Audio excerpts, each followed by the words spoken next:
Woo! Okay, we're back. Alright. Let's continue with the final case of the game, ignoring the side chapters. We have just finished a trial identifying, the victim.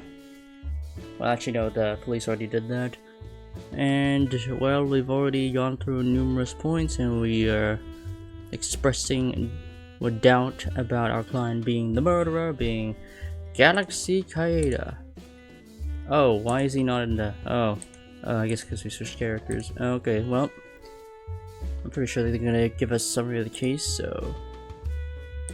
yeah. Here we go. Speaking of today's trial, the most unexpected part was the victim's identity. Exactly. I had a vague sense of foreboding before the trial, but knowing that it was really her still shocked me. Erika Kuzio, the head of Sky Shield, who had been toying with us for years. I thought capturing her would put an end to everything, but I never expected her to meet such a tragic end. Let's save the sentiments for after the case is closed. For now, let's review the information we obtained in court to facilitate our investigation this afternoon. Okay, our biggest challenge is that we cannot find a second suspect besides Galaxy. Indeed, our current evidence doesn't point to anyone else. The whereabouts of the defendant Galaxy and the victim Kuzio are the most tangible clues we have. Yes, Galaxy is likely the person who took the elevator to the 101st floor first. According to Mooney's testimony, Kuzio probably entered the building shortly after via the rope ladder. As soon as she entered, she encountered Mooney, who had just arrived, and they had a conversation. Then, she went to the 101st floor of the Skyrim Trade Center. According to your deduction, Galaxy was waiting for her there. We still can't be sure how much there is in Galaxy's words. According to him, he found a pistol on the ground. Then someone suddenly opened the light shields on the 101st floor, and then he fired a shot randomly.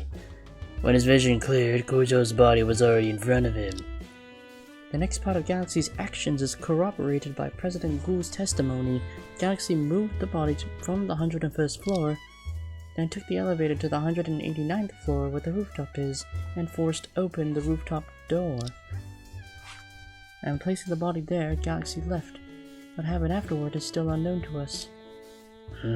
After the ribbon-cutting ceremony started, and the body already tied with cables suddenly fell from above. This is all the information we had by the end of the first day of the trial. Although it felt chaotic in the courtroom, reviewing it like this makes it much clearer. The key question is, if there is a real culprit other than Galaxy.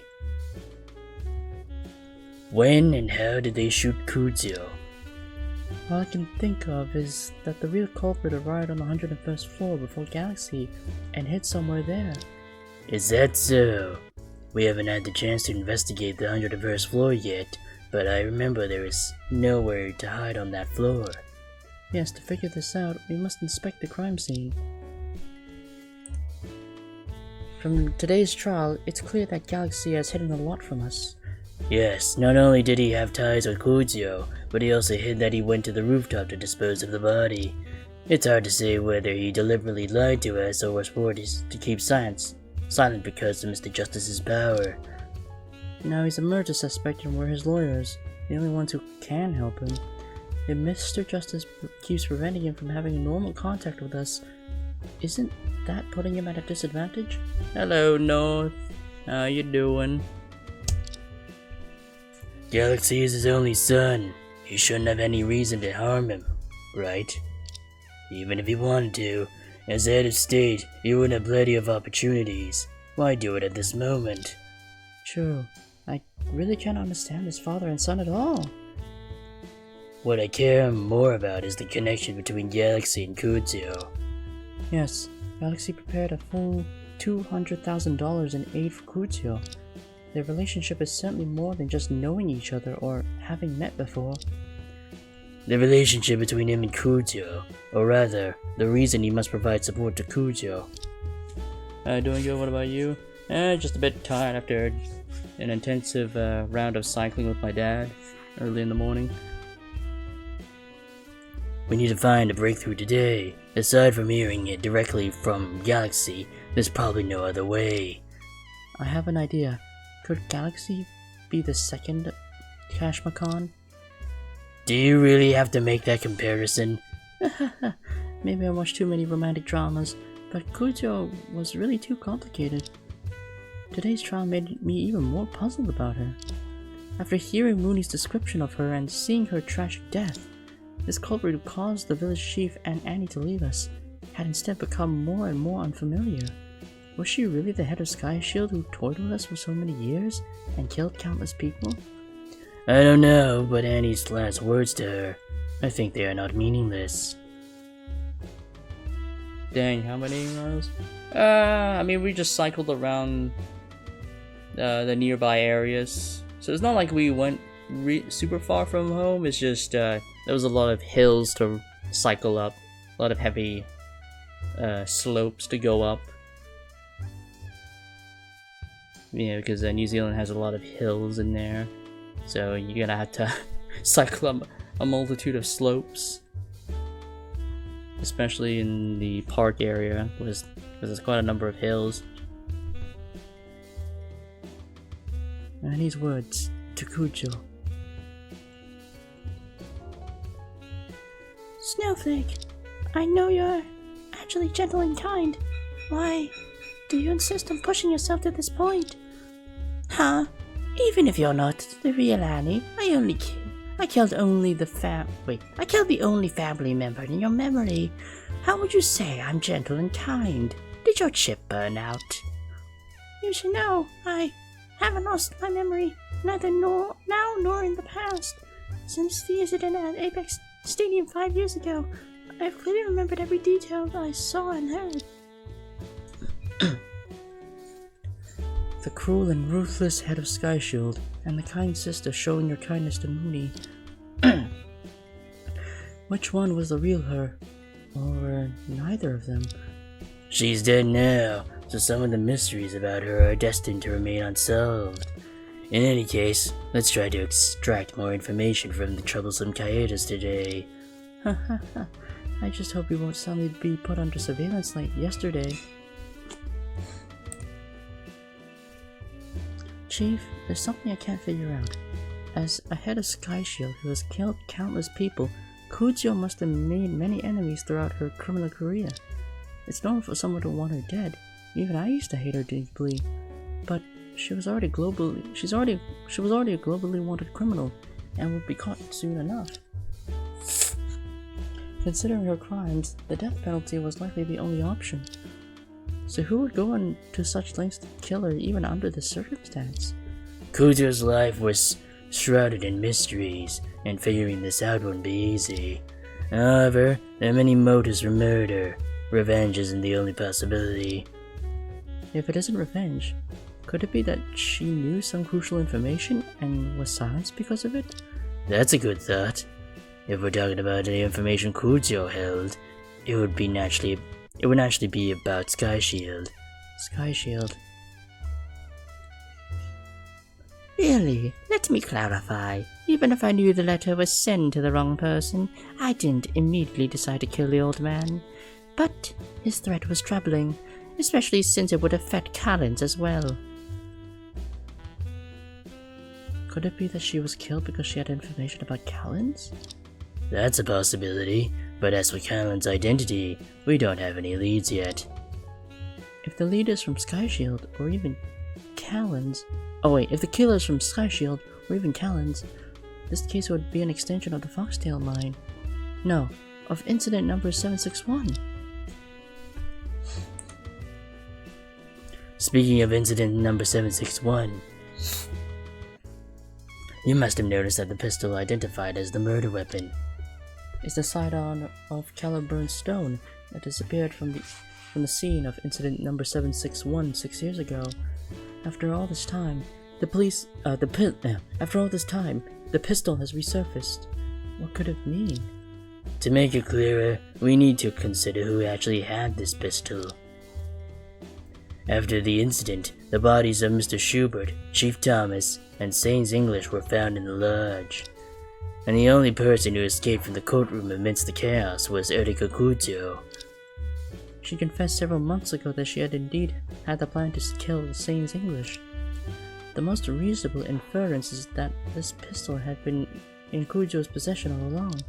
She seized the evidence pistol during the attack on the bailiffs, went to shoot Saints English at the scene, and then fled? But if the pistol was taken by Kujo, why did she end up dead, being shot by the same pistol after all these years? That's indeed puzzling. And according to Galaxy's account, the pistol had been placed at the scene long before Kujo arrived. Could it be that someone else had kept this pistol over the years? I don't know. The court records are limited, and it's difficult for us to trace back to the scene now. After the incident, the only person who had the opportunity to leave the court with the pistol should have been Kujo. The courtroom was pitch black at the time, and she was the only one who escaped freely after attacking the bailiffs. Back then, I didn't know Galaxy yet, but during the trial, he was kidnapped by Skyshield at Foxtail. He couldn't have had the chance to encounter this pistol during that time. Wait, there was another person who suddenly appeared and quietly left the courtroom. The situation is urgent, so I couldn't follow the proper procedures. I apologize for any inconvenience, Your Honor. The name is Justice Kaeda, and I am the Minister of Finance of the Republic of Neon. If it was him... Luna, what are you daydreaming about? It's nothing. I just got lost in thought. It's better not to casually bring out such baseless speculation, or Chief will definitely scold me. Alright, we've discussed enough.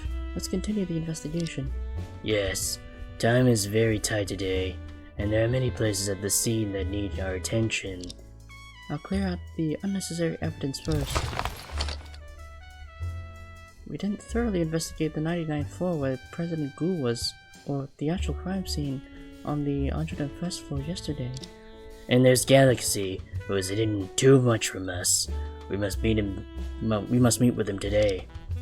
Well, there are still many clues pointing to Mr. Justice, but I really don't want to meet him again. If only he would be more forthcoming.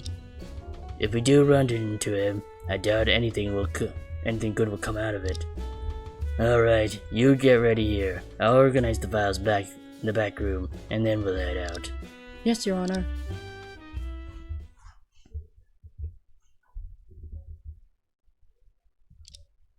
Ahem.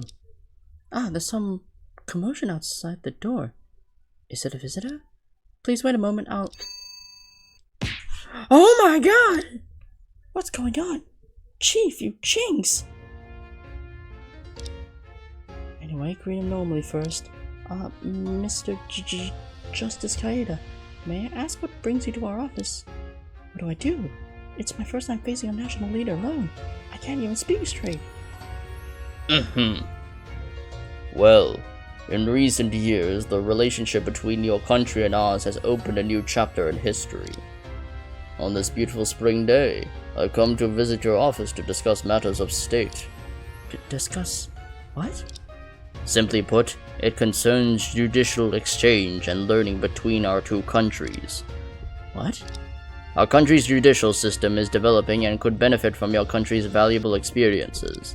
Therefore, I've come to ask if your office has defense strategies for our citizen, Galaxy Kaeda's case. We'll honor our ancestors' traditions, stay practical, and support Mr. Galaxy fully.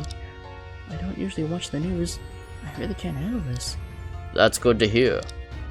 Huh? I've just confirmed your doors and windows are sealed, and no listening devices are present. Enough with the pleasantries. Girl, where is your chief? Chief, he's in the back room, with the case files. Call him out. Yes, ma'am. You mean sir? Phew, am I safe now? Welcome, Mr. Justice Kaeda. I apologize for not greeting you sooner. Luna, prepare our tea for our guest. I apologize for the delay. No need. I'll be leaving shortly. I don't drink anything with unknown origins. Unknown origins? Considering Mr. Justice is a head of state, security is always a priority. Exactly. And in case of any mishap, you wouldn't be able to bear the consequences. Pardon my impertinence, but speaking of security, isn't it somewhat appropriate for you to visit alone? I never said I was alone. Huh? My bodyguards are stationed outside. If anything happens, they'll swiftly take control of the situation. Take control? If you exceed the safety zone, they'll rush in and restrain you immediately. Oh, that's quite... Keep your distance and talk normally. Okay. How do I talk normally in this situation? Ahem. The case involving my son has wide-ranging implications of which you should be aware.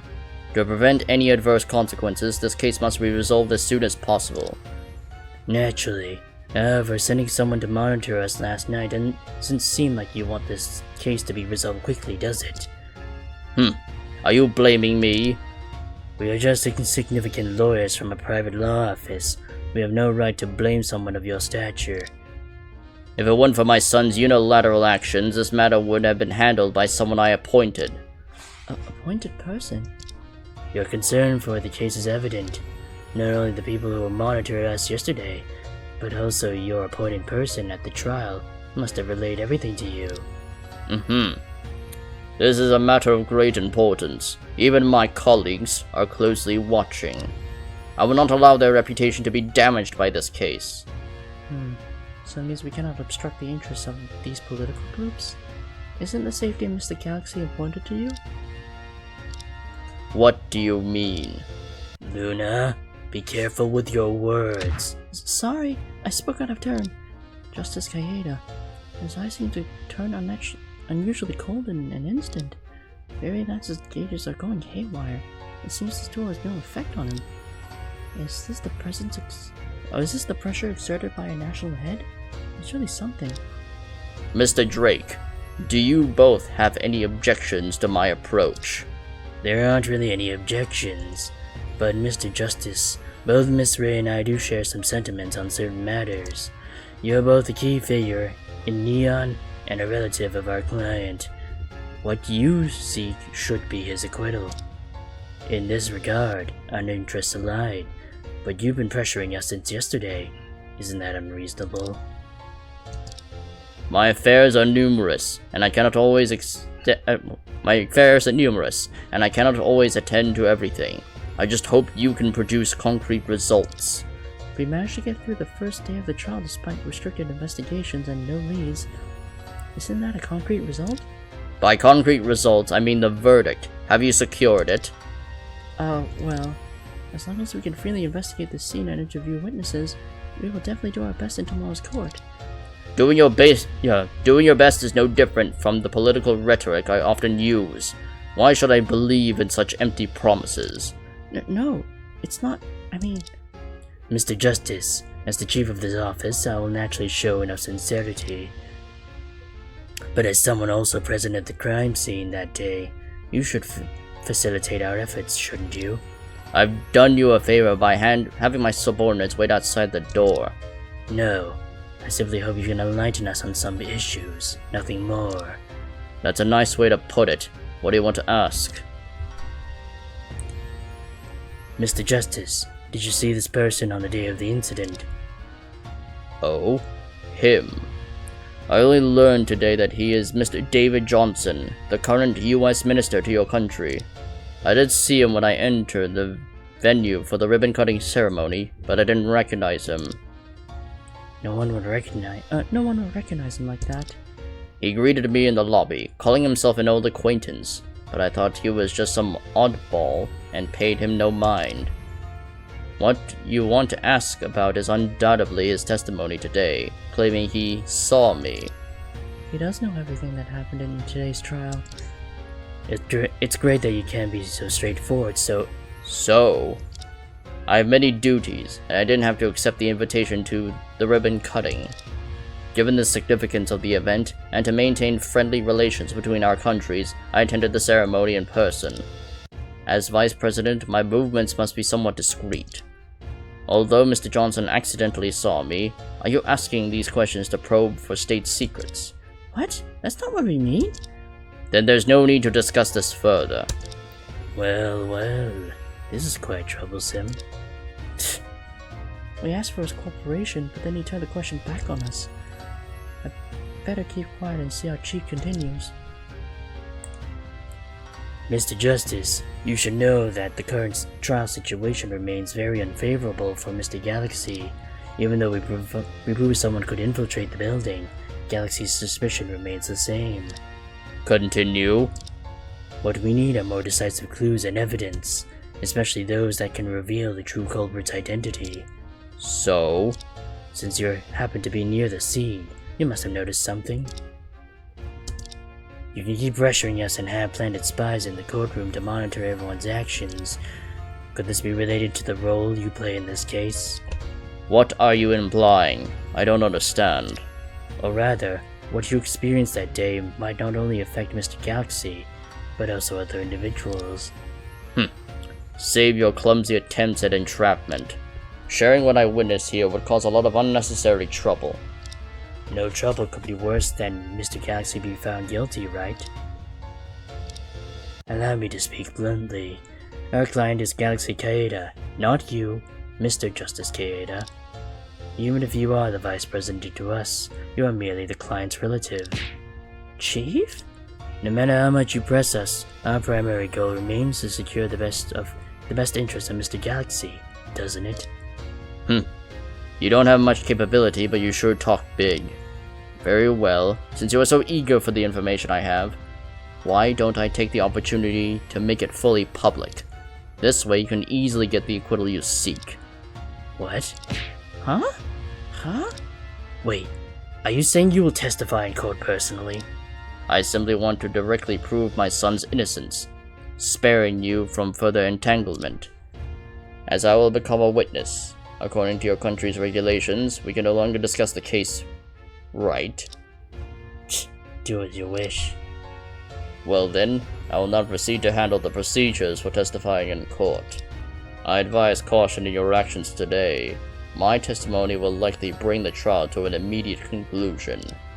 If you make any rash moves during your investigation, you'll have to face the consequences yourselves. Take care on your way back. Mr. Vice President, take care.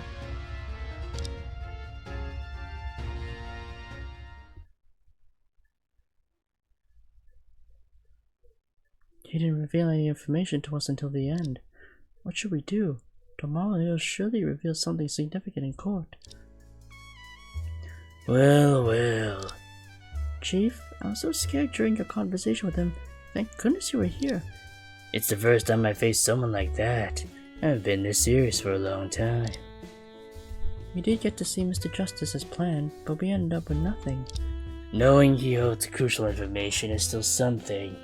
It's just his attitude towards the case. I'm not sure what he really wants. I even wonder if he might let Galaxy be convicted to hide something more important. We don't have time to verify baseless speculations like that now. Anyway, let's proceed with today's investigation as planned. Definitely. It's already the second day of the trial, and it's unreasonable not to investigate the scene. Let's hope we can avoid Mr. Justice's surveillance today. That's not realistic. We'll have to rely on Detective Sanford to fight for our freedom of investigation. Yeah, whether it's this case itself, its connection to incident number 761, or the identity of the victim. We're not outsiders anymore. We have to uncover the truth, even for our own sake. That's the spirit. Let's get ready to go.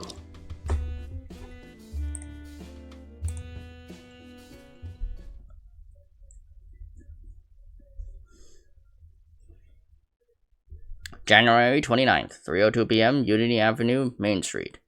Unity Avenue is the central area of our neighborhood, and a favorite spot for Sis and me when we go shopping. If we walk a bit further east, we'll reach the pedestrian street, where there's a nice hair salon we both like. Normally it's bustling here, but with the spring festival coming and the recent incident, there are hardly any pedestrians. If I remember correctly, I encountered someone around here yesterday. Ah, still here. Beanie Baker, savor the flavor. Don't miss it. The mooncakes here are only $1 each. Well, well, you're still here. Wow, the two lawyers. I have a new product today. I want to ask. Look at this, our exclusive. Oh, look, this is our new exclusive apple-filled mooncake. It was half a whole apple inside. Though the filling sounds normal, why is it a star? How did you manage to wrap half of a whole apple into a mooncake shaped like this? Exclusive means not to be disclosed, got it? I still can't imagine it. Never mind, since we met, let's talk about that person. Mooney, do you know anything about the real identity of Erika Kucho, the victim? Ah, wait, maybe I shouldn't have asked like this. You realize it after you say it. Your conversation skills need improvement. Sorry about that. I still can't believe it. Huh? That Miss Kucho, she was such a good person. How could she be gone just like that? The elders always say one good turn deserves another, and I firmly believe that. If she knew about the crimes Kujo committed as Snowflake, her imagination about Kujo would be completely shattered. Although I've already heard about some things in court about her identity and past. Huh? You already know? Yes, she was the head of that criminal organization, and a wanted international criminal who killed many people, right? I need to think carefully about whether to tell the whole truth about Erika Kujo. Tell the truth. Generally speaking, Miss Kujo was indeed a globally wanted criminal. Her true identity was Snowflake, a head of the international crime organization Sky Shield. So, she was the one who caused the explosion at the court? Yes, she was the mastermind behind that incident. And before that, she had just killed an unarmed elderly man at the bottom of a mine. Are you sure you didn't make a mistake? She was so gentle. How is that possible? I understand your feeling, but Chief and I were involved in this case, and I don't think we made a mistake. Yeah, also, she literally confessed in court on that day. So, yeah. Is that so? I know you have complex feelings towards her, but just don't be too upset. She suddenly took out a mooncake. Is it filled with bean paste? Actually, I already thought about it yesterday. Perhaps her hands were truly stained with guilt, and even her kindness towards me was just a pretense for some purpose. But now she's gone. I can't ask her anymore. All I know is that when Miss Kujo picked up this mooncake, the gentleness in her eyes was real. I see. Humans are complex. No matter, humans are complex. How much can I truly know about her with just a fleeting encounter? Perhaps so do you. Even when I see it with my own eyes, it may not be the whole truth. Is that so? Erika Kujo, I've already agreed to your terms. Are you out of your mind? What's going on? I haven't... Fine, whatever. Upon careful consideration, when the bomb inside Annie was activated, Kujo looked surprised like us. Could it be that someone else activated the bomb? No, it can't be. The only remote control for the bomb in the world was in her hands at the time. She threatened to detonate the bomb in the courtroom and managed to escape amidst the chaos caused by the explosion. Who else could it be? Miss Lawyer, what's the matter? You look quite serious. I just remembered something past. But your words did remind me of something. I'll try to delve deeper into Erika Kujo. Maybe she was truly the key to solving the case. That's good. I really hope the truth can come to light and bring peace to Miss Kujo. However the case ends, our lives must go on. Will your Beanie Baker continue to work this way in the future? Well, actually, I've been quite lucky. Huh? These days, even though I didn't sell many mooncakes, I've encountered many kind-hearted people because of this incident. Miss Kujo and you two. Miss Kujo, you two, and those two eccentric prosecutors. Although you all questioned me, it wasn't as terrifying as I imagined. You are all easygoing. So I was thinking, maybe the courtroom is my lucky place. If I open my head office there, my business will surely be prosperous. Are you sure? There's no precedent for a food shop inside a courtroom, but you know, your products already have some devotees there. Remember, before that, you need a food safety license. Of course. Both of you are legal experts. It must be a piece of cake for you to get me a license. Thank you in advance. Do lawyers have to deal with that? I bet you two must be hungry after talking so much, right? How about having some mooncakes? I knew it would end up with promoting again. No, this time the mooncakes are on the house for you. You must be tired from working hard to unravel the mystery of Miss Cucio's case. So please, accept this mooncake and keep going. Wow, that's so kind. Thank you. And I go sell them elsewhere. See you later. Ew, she really is a kind-hearted and enthusiastic girl. Yes, and she played a crucial role in today's trial. Thanks again. Wait a minute. It says Tom Yum donkey meat on the mooncake. Is it really edible? Well, it's yours. Let's see when I can bear the let's see when I can't bear the hunger anymore. The Skyrim Trade Center is around the corner. Today we must figure everything out.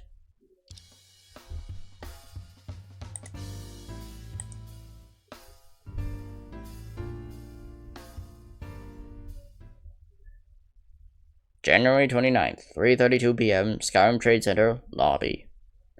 Just like yesterday, the security personnel are standing alert in the lobby. I don't recognize any of them. It seems they've changed shifts. Huh? Chief?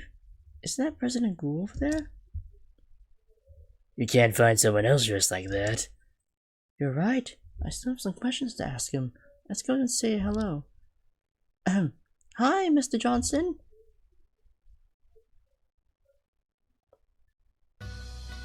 Through years of wandering far from native land, accents of home now unfamiliar, like shifting sand. What? Just now, when the young lady called my name, I caught a faint hint of the accent of my homeland. Thus I couldn't help but recite a verse. Really? Spring breeze has again greened the southern shore. When will the bright moon shine on my returning home? Hey, why are you suddenly reciting Chinese poems together? I can't help myself as soon as I saw President Gu. President Gu, may I have a moment of your time for a brief conversation? My duty as a witness is now complete. Counsels, feel free to speak further. With a flick of the sleeve, the court convenes. High words clash like clouds in the sky. Today's debate in court with the two of you matching wits has truly been a revelation to me. Thank you. There was a lot going on in this case. Actually, we're very confused. We owe you an apology for exposing you in court. No need. It was concealment that caused delay. If it truly hindered the investigation, I would indeed feel remorse.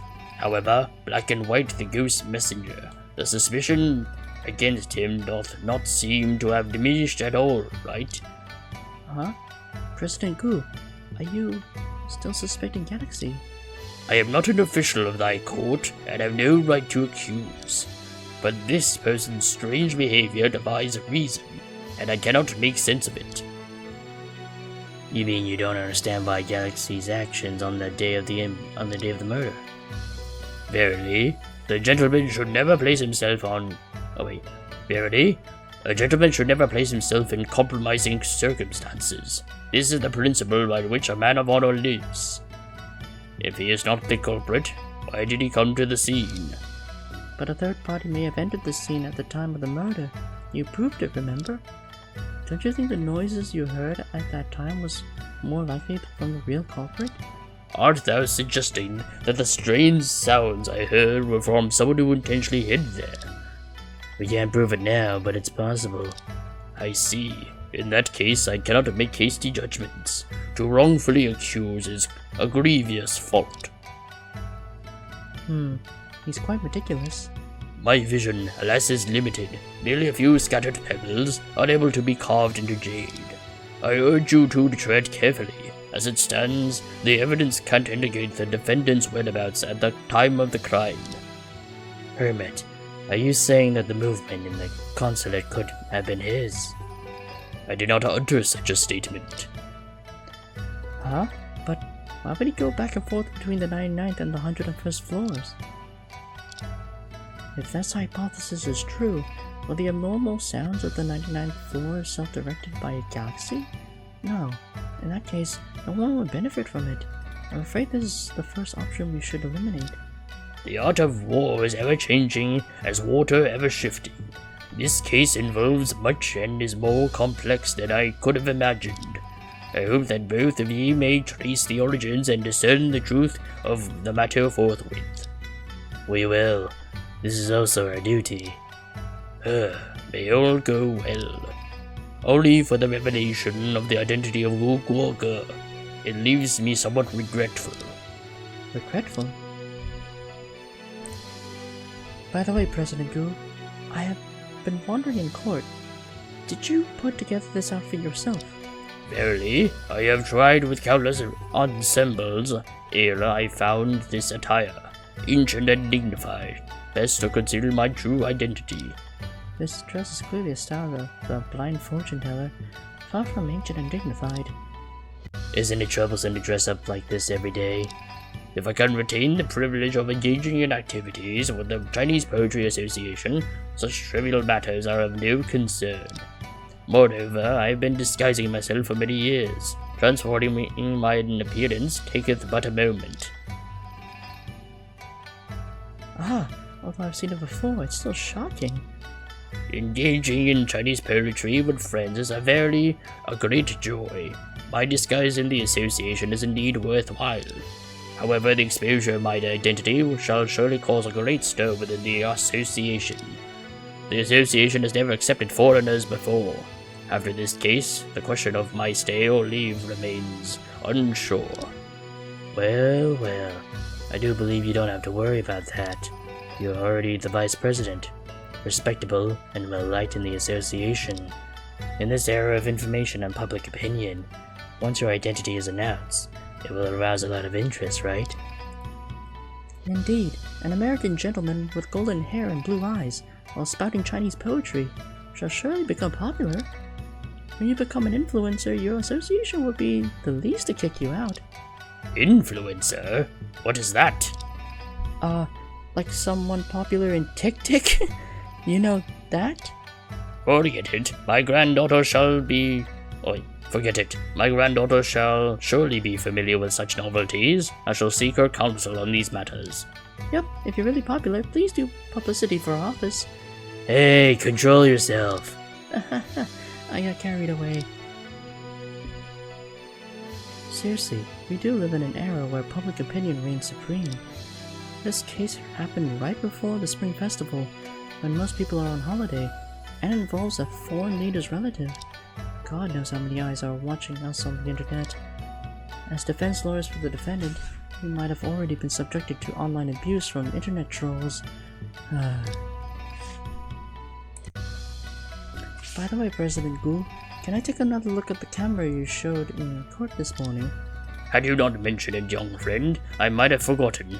I can't give it to you earlier in court, but now please take it. Let me see. As I saw in court, the screen is completely black. No clues besides some indistinct noises. I'm not familiar with cameras, but why is the screen so black? Could it be that the lens cap was left on? Nay, although I am not knowledgeable about machinery, I would not make such a basic mistake. A DSLR camera, unlike a compact camera, needs to set complex parameters like aperture and shutter speed before taking photos. I think it must be because the environment where President Gu was situated in was dim, and he did not increase the aperture. The light entering the lens was not enough to brighten the image, resulting in a completely black screen. So the camera actually captured something, but due to short of light, we couldn't see it. Yes, you got the point. Huh? That's it! I can't believe I didn't think of it earlier. What?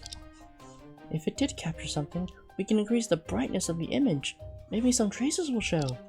President Gu, give me the camera please. This time I'll turn the image to the lightest and see if we can find anything. Go ahead. Doesn't seem to work. There's still nothing. Oh wait, oh shit, was that? Oh, it doesn't seem to work. There's still nothing. If that's it, we're out of luck.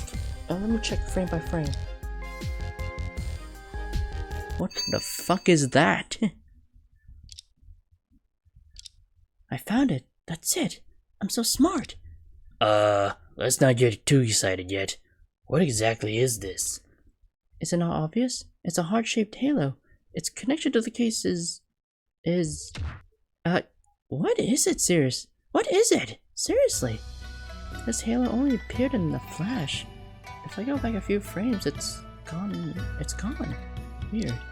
President Gu, when you were filming on the 99th floor, did you notice any similarly shaped thing at the scene?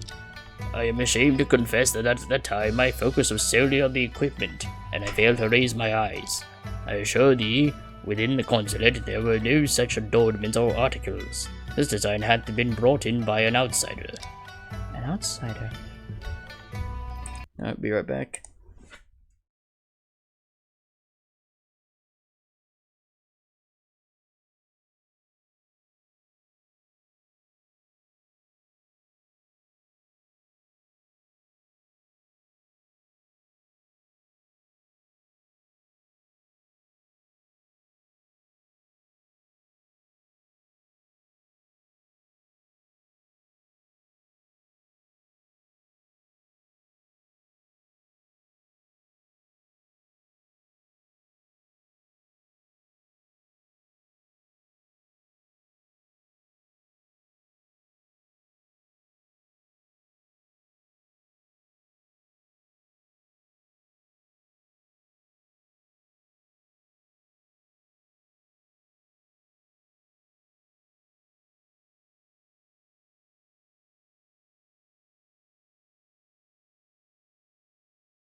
Alright, we're back.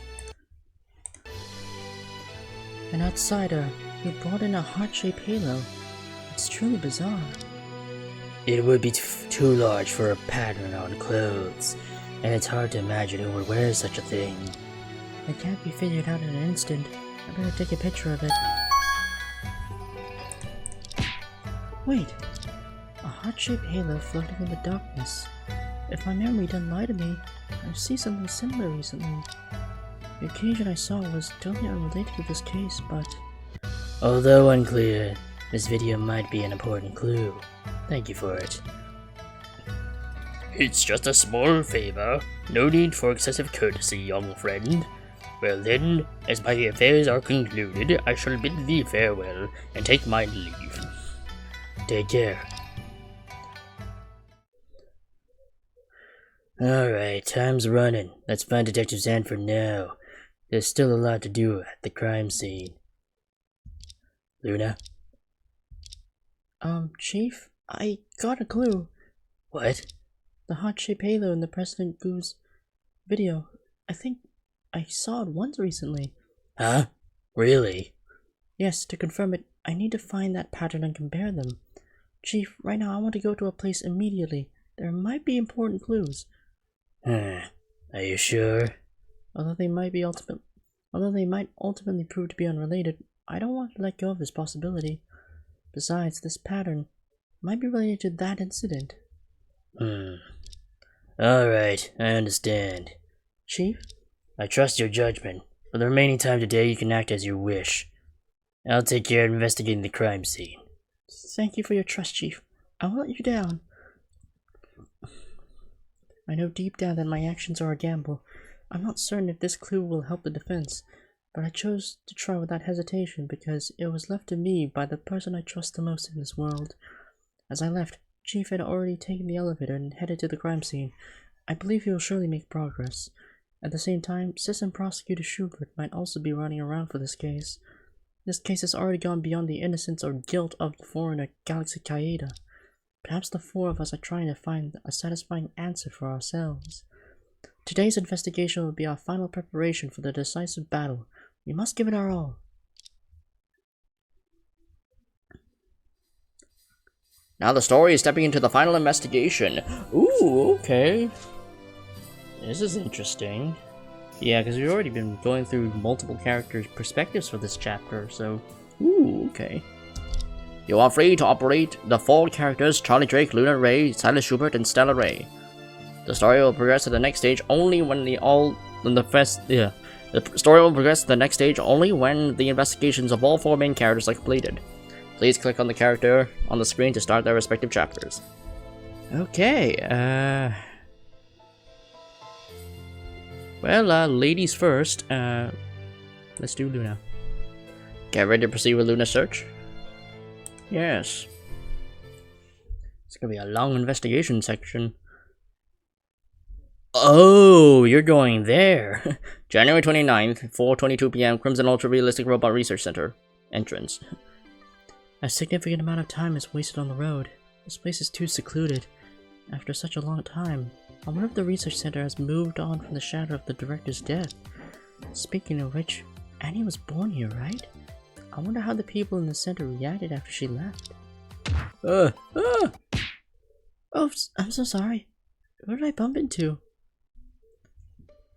Ahem, what a powerful bump. Ah, Mr. Goldstein. Miss Ray, what brings you here? Did something happen in our center again? Hi. Long time no see. The case I'm working on didn't happen here. What? Has Zoe caused trouble outside? No, not her. Even after all this time, that girl is still a troublemaker. I'll be straightforward with you. I'm currently investigating a case, and I want to ask some questions here. I see. Your dedication hasn't diminished in the slightest. Thank you. Have you finished work for the day?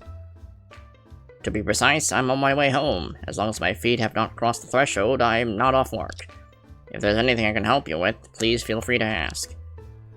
Oh, thank you so much. Let's start then.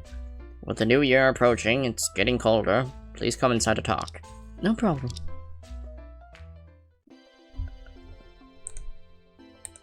Did we see a heart-shaped halo in the building before? I don't remember seeing anything like that. January 29th, 4:35 p.m., Research Center Hall. It's been a while since I came here last time, but everything looks unchanged. Only without Annie by my side. Miss Ray, why the silence? It's nothing. Just something in the past occurred to me. Are you referring to the events about GBXF-004, also your assistant? Yes. I was also shocked when I heard of it. The director sent 004 to the mountain village in such a manner. She returned to the center by accident and ended up with that kind of result. Every step of it was beyond the expectations of mine and anyone else's in the center. To be honest, I'm not sure if I've truly moved on. All I can do now is try not to dwell on the loss, but rather seek to understand. That's also the reason why I come here today. I see. I'm sorry for what I said. Forgive me. It's okay. The large explosion at the court square for unknown reasons made headlines for several days. The ultra-realistic robots are classified projects, so the media didn't disclose the details. I can't imagine the troubles Mr. Goldstein has faced because of that. Alright, let's regroup and focus on the matter at hand. Mr. Goldstein, the reason I came today is to ask for your help in analyzing the files in this chip. What is this? This is a chip left by Annie.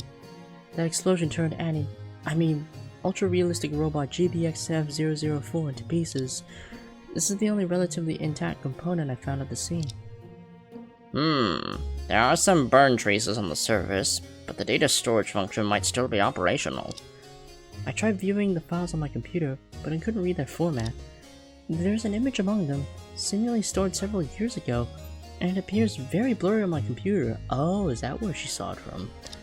That's expected. The files stored by AI undergo high-density compression and multiple layers of encryption. Simple operating systems like HugeHard or Peer can't read the contents. I don't recognize those references. Actually, in my opinion, HugeHard and Peer are already high-tech. I thought these contents would only serve to commemorate Annie, but unexpectedly I came across a video screenshot in another case that resembles that image. So I came to you to confirm the connection between the two images. I see. But these chips were produced under the leadership of Director Crimson, and he was no longer with us. Huh? Oh no. Fortunately, the blueprints and notes he used to design the system should still be kept in the empty room on the second floor. Oh my gosh, there is a bot, okay.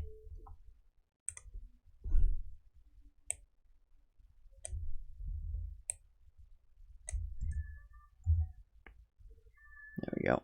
It's gone. Oops.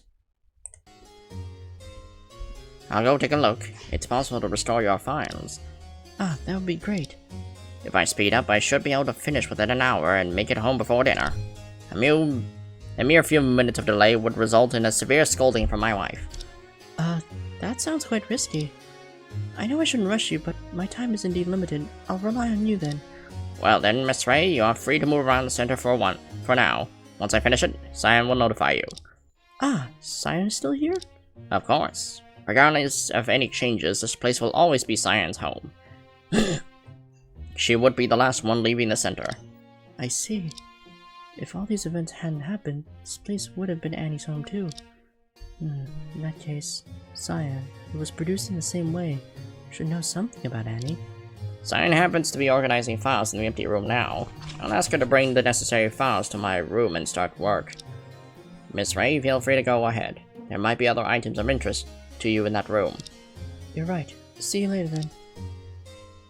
The empty room on the second floor. Could it be the mysterious room with a vacant sign on the door? I was curious about that room back then. I never thought I'd have a chance to go in during my lifetime.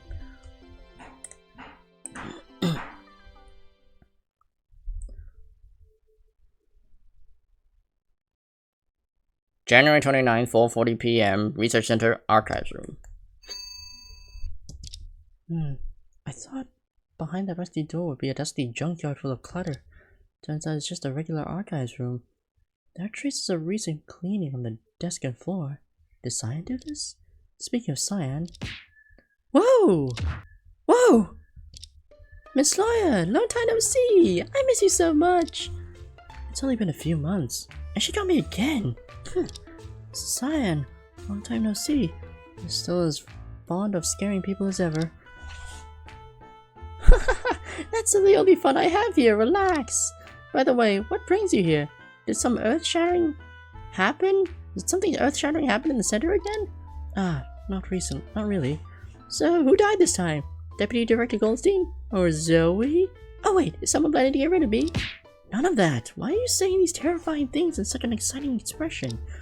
Because a lot of people in the center have been going out recently, and I'm so bored. Yes, it's normal for the center to be in short chaos after the director's death, and Sorden's imprisonment. Alright, seriously, the reason I come this time, in a way, is to see you specifically. Wow, really? I'm so touched. This is the first time someone has visited me, especially since I stopped doing gymnastics. Well, you don't have to be so excited. But she reminds me of something. Cyan was a gymnast before becoming a robot. And she, in a sense, is one of the witnesses of incident number 761. It can't be a coincidence that she died in the past few years and it ended up like this. This is another clue I can't let go. Anyway, Cyan, this time I come to ask for your help in analyzing a chip left behind by GBX F004. Mr. Goldstein should be handling it now. During this time, can I ask you for some information? Of course! Since you're so sweet to visit me, there's nothing I can't tell you. Take the time to chat for Cyan for a bit.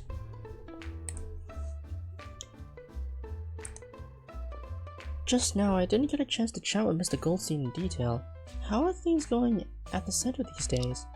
After all, the outcome of that trial must have had a significant impact on the center, right? Of course! The director's dead and Sword is in prison. I thought the center's future would be in complete darkness, but thanks to the deputy director, we managed to make it through. So in terms of qualifications and achievements, Mr. Goldstein is the obvious choice for the director position. Why is he still the deputy director after all this time? Will a new director from outside be brought in? Wow, the politics of elites is so complicated, but it's not like that. In fact, the appointment letter was approved long ago. He has officially become the director just 2 weeks after the case ended. Huh? Oh no, I must have been very impolite just now. No, not at all. It was his own decision to continue calling himself the deputy director.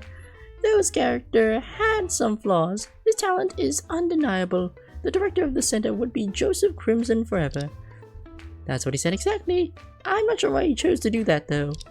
I wonder if his insistence stems from loyalty to the former director, admiration, or neither.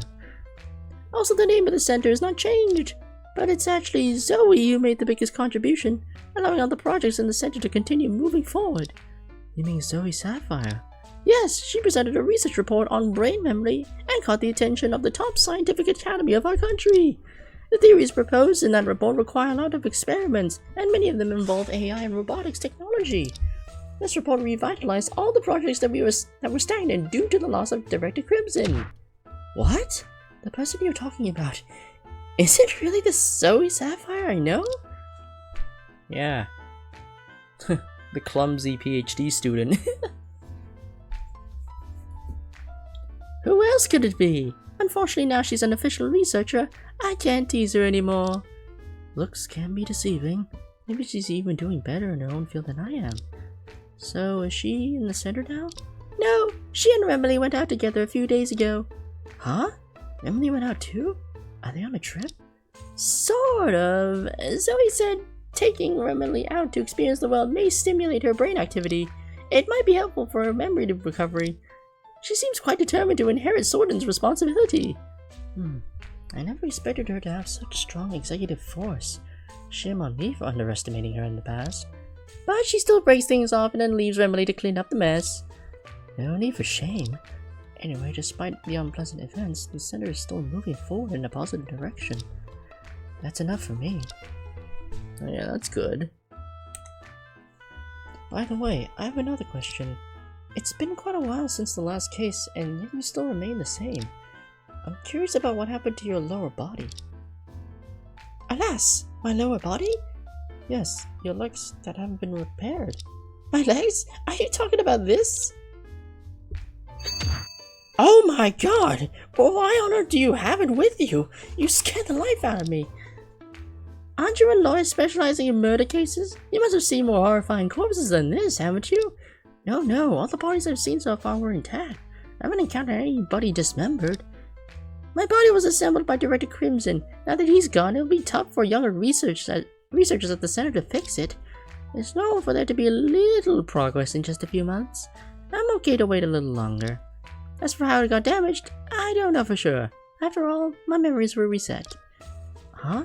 Haven't you asked anyone about it? After all, it's such a big thing. Why? I'm just an experimental product. Transplanting Cyan Miller's memories was just a decision made on the spur of the moment.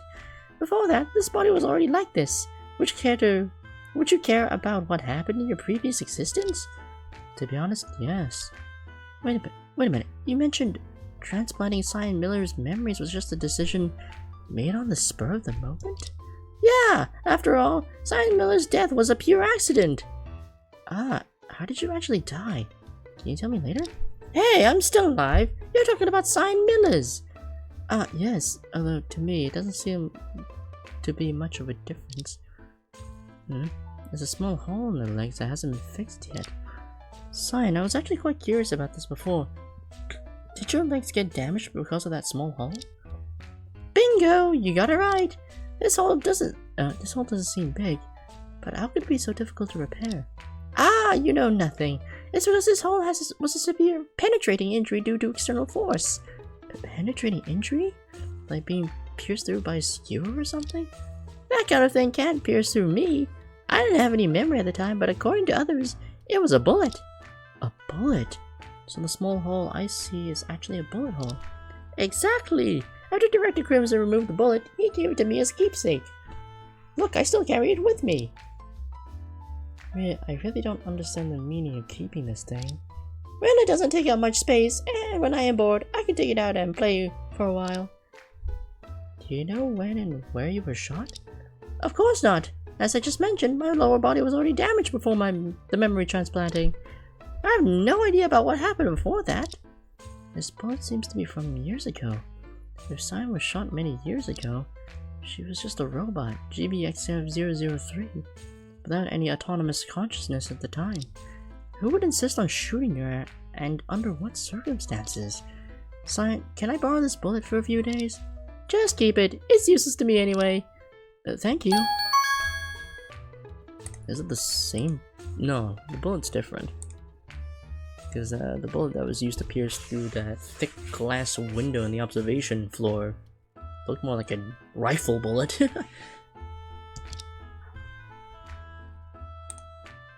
Cyan, I have a very serious matter to ask you. I can't be associated with the word serious, now that I'm actually quite intrigued. The last time I saw you, I was completely focused on the case and didn't recall much else. Now I realize you were Cyan Millers, a gymnast from our country, before becoming a robot, right? Oh my! Those were the old days. Are you here for an autograph, or to see me perform? If it's the latter, I'm afraid I'll disappoint you. In my current situation, I can't even do a somersault. Who said I want to see you do somersaults? I want to ask if you remember the murder case at Apex Stadium 5 years ago. That one? I remember a little bit. Let me think. The victim in that case was an elderly cleaning lady, right? Not elderly, not cleaning, and not a lady. Completely wrong. Are you doing this on purpose? I'm seriously trying to recall, but my life has been so eventful. How can I remember such insignificant details? The very last is currently with Chief. Even if I had it, I won't be able to detect lies from robots. But her tone seems genuine. Maybe she really has nothing to do with the stadium case. Then I'll ask something you surely remember. You mentioned that Joseph Crimson transplanted Cyan Miller's memories to a robot because she died. How did you die? And why did he choose you? There must have been secrets hidden in this, right? Secrets? Did I say anything funny? Of course! What secrets could there be? You're overthinking. What? No secrets? It's just I didn't see the red light during the sightseeing and accidentally got hit. Huh? After retiring 5 years ago, I traveled around the country. Got bored of natural scenery, so I decided to visit various research centers. And then? And then I happily arrived at this research center, planning for fulfilling exploration. But just in front of the door at the time, I was texting and skipping across the road. Bang! A truck happened to be coming, and I got hit. Now, it might sound a bit harsh. Your death was really pointless. I feel the same way, but luckily I was right at the entrance of the research center. Back then, Director Crimson was looking for someone nearly dead for a memory transplant experiment, and I happened to be there. When I woke up in this robot body, I was really startled. So your death and the transplant were both purely accidental? Sure. When Director Crimson performed the surgery, he had no idea who I was. He thought I was a heaven-sent experimental material. And how much do you know about Sky Shield? I've seen it on TV news and in newspapers, but Director Crimson always treated me like a defective product. He never shared important information with me. It was only after that trial that I knew he was actually the head of Sky Shield. It seems like she really has nothing to do with the whole incident. Well, if it's this easy to get to know the truth, she wouldn't have been spending all these years chasing for it. By the way, Cyan, about the assistant who came with me last time. I knew you would ask. I'm not very clear about how, but you managed to uncover her identity. If I had figured it out earlier, maybe things wouldn't have gone that far. It's not your fault. When she suddenly appeared in front of me, I was also very startled. Just like this. Hey, you there! You're not from our research center, right? Why are you hanging around here? Suspicious. Super suspicious. Actually, I'm looking for you. Oh, wait. You don't have a pulse. Are you a zombie from a horror movie? No, wait. Are you? Shh. I'm on a mission right now. It's not convenient to talk. Whatever happens later, please treat me as if you were meeting for the first time, okay? Wow, you have a mission. That old man was truly biased. Why didn't he give me a mission? And where have you been all these days? Why did they transform you into this weird appearance? It's hard to explain in just a few words, but anyway, I'll be counting on you later, sister. So they met in private. So that's the conversation in the hall while I was catching up with Detective Sanford. Yes, I was still waiting to hear about the adventures of 004 these past 3 months. Such a pity. The director really played favorites with her, giving her all the good stuff. Good legs, a cute appearance, and a super useful special abilities. I don't have any of those. Thankfully, I was carefree in my previous life. If it were someone else, they'd be so jealous of her. Super useful special abilities. Any, GBXF-004 really had something like that? Huh? She didn't tell you? Before being transformed into the appearance of a country girl, she had some special functions. Back then, we both had our own expertise. 004 was a diagnostic robot, equipped with advanced equipment. Diagnostic? I never heard of it before. What exactly could she do? Prescribe medicine or give injections? No, those are things only doctors can do. And we robots don't have medical licenses. We dare not to do those things. What 004 could do was simply to assess someone's health and analyze their remaining lifespan. Oh. And I'm guessing she was using that pretty often when she was taking care of the chief. Yeah. Quite a subtle function. I wonder how useful it really was. I bet it was super useful given who she was looking after in the village. Since I'm waiting for Mr. Goldstein anyway, I might as well ask about that too. By the way, you mentioned that you both had your own expertises. What was yours? At that time I was a guide robot for the Universal Games. Just stood there repeating safety instructions over and over. How is that different from a tape recorder? Not at all! That's what I said. The director was totally biased. I suddenly understand her frustration. You mentioned earlier that 004 was a diagnostic robot. Could you tell me more about this function? It was years ago. At that time, the director installed an amazing medical diagnostic device in her head. She would automatically scan everyone approaching, recording blood pressure, pulse, bone density, and existence of diseases. Then based on these data, she could estimate how many days one has left if they maintain their current lifestyle. Really? She could predict how long someone would live? I feel like I've seen something similar in an anime. I'm not sure what you're referring to, but it isn't quite the same as real prophecy. The diagnostic function could only estimate a normal death time, but it couldn't predict sudden events. After all, even a healthy person could get hit by a car unexpectedly and die. She definitely couldn't predict that. I see. I thought maybe it could prevent accidental murders. Had her diagnostic function been operational... Wait, had her diagnostic function been operational all these years? As far as I know, since we were redesigned, these old functions should have been removed. That's a relief. Otherwise, every time she looked at me, she would find my lifespan keep ticking down. Oh, okay, no, she didn't have that anymore. Okay. But if her diagnostic function only operated before she was redesigned... You should know, I haven't lost my memory, neither now nor in the past. Since the incident at Apex Stadium 5 years ago, I have clearly remembered every detail I saw and heard.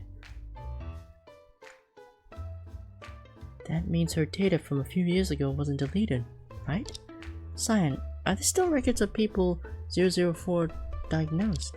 If it's just the diagnostic records, they're far from before she was redesigned, and there should still be backup. Mr. Goldstein isn't finished yet. I wanted to borrow those records. There might be something useful. No more questions. If that's okay, could you help check the backup records of 004? That's easy! We could just check by the computer in this room. I'm gonna stick my fingers in it and set it up for you. Please spare me for witnessing the scene. I wonder what mischievous secret 004 had hidden. Let's skip the secrets. She's no longer here, so please show some respect.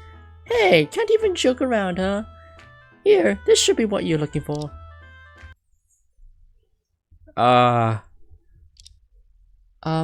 Are you sure this jumble of characters is diagnostic records? Of course, let me explain them for you. Look at that long string of letters and numbers on the left. Doesn't it look familiar? It looks like the format of our ID numbers, right? Exactly! This is the identity information of each person scanned by 004. And the numbers following indicate the remaining days of life for each person they scanned. Pretty impressive, right? Oh. Impressive, but useless, seemingly. Let me see. Detective Caliburn Stone died on July 4th. After that, the police took control of 004. If we adjust the date to July 4th, we might be able to find out who she got in touch with that day. Nothing different. 004 was placed inside the stadium at the time where she would have come in contact with thousands of staff and audience. This kind of information is utterly useless. You asked for it, none of my business. I better not waste time checking these ID numbers one by one. It's meaningless. The robot's diagnostic function can only predict a person's natural lifespan. It has nothing to do with the murder case. I must be bored out of my mind to even bother with this. As expected, it's the same thing no matter how many pages I glanced over. Yeah, what's with the one that has 7 days left? Huh? Wait. For most people in these pages, the numbers are in the thousands or 10,000s. Why does this person's remaining lifespan only show 7? Oh, that just means 004 encountered someone who only had 7 days left. What's so strange about that? You ever seen an old man on his deathbed? No, this is incredibly strange. An old man who could pass away any moment wouldn't be at the stadium watching a game. Ah! Yes, that's right. Could it be someone who had a knife stuck in them? As if it's not removed, they'll bleed to death within 7 days. I don't think someone like that would survive 7 days. This number really is odd, though it could just be a malfunction. Since I've seen it, I better make a note of it and investigate whose ID this is later.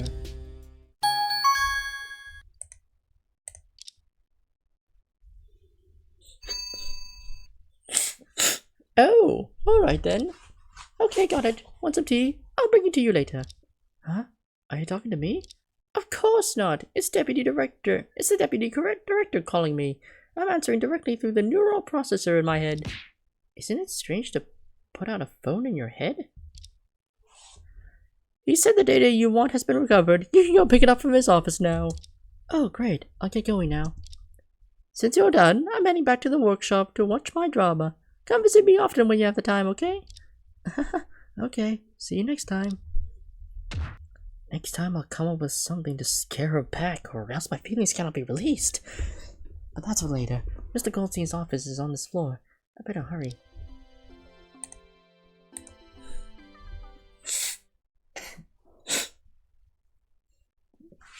January 29th, 5:35 p.m. Simon Goldstein's office. Miss Ray, I've decoded all the data. That's great. May I ask, how was the decoding process? If you're asking about the recovery rate of the documents, I have to say it's not ideal. A large number of image data stored on the chip was damaged due to the carrier being burnt at high temperatures. Ah, how could it be? Fortunately, the specific image you requested is intact. Please look at here. What the fuck? Oh, it's the same. Although I don't know what this is, it must be something very significant since you attach such importance to it. I was right. This heart-shaped trajectory in mid-air is almost identical to that in President Gu's video. There's also a date and time in the bottom right corner of the image. July 6, 2019, 2:55 p.m. Wait, isn't that the day of incident number 761? Chief and I rushed in around 3 p.m. 2:55 p.m. Perhaps that's precisely when that incident happened. Could you tell me under what circumstances this image would appear? I'm certain that there is absolutely no such pattern inside the robot's camera. In other words, GBXF-004 indeed saw such a scene and captured it. If the chip had been intact, it would have been a complete video segment. However, due to the damage, only this picture can be viewed, just like a screenshot from a video. As we dashed out of the courthouse in darkness, a blinding flash of light pierced through our vision. Two similar heart-shaped traces appeared both at the scene of incident number 761 and on the 99th floor of the Skyrim Trade Center. Could the two halos be from the same person? No. Perhaps I'm overthinking it. At least I should identify what exactly this halo is. Is it a special camera flash? Or some sort of glow stick? A flashlight-like object? Doesn't quite fit any of them. What the fuck is that thing?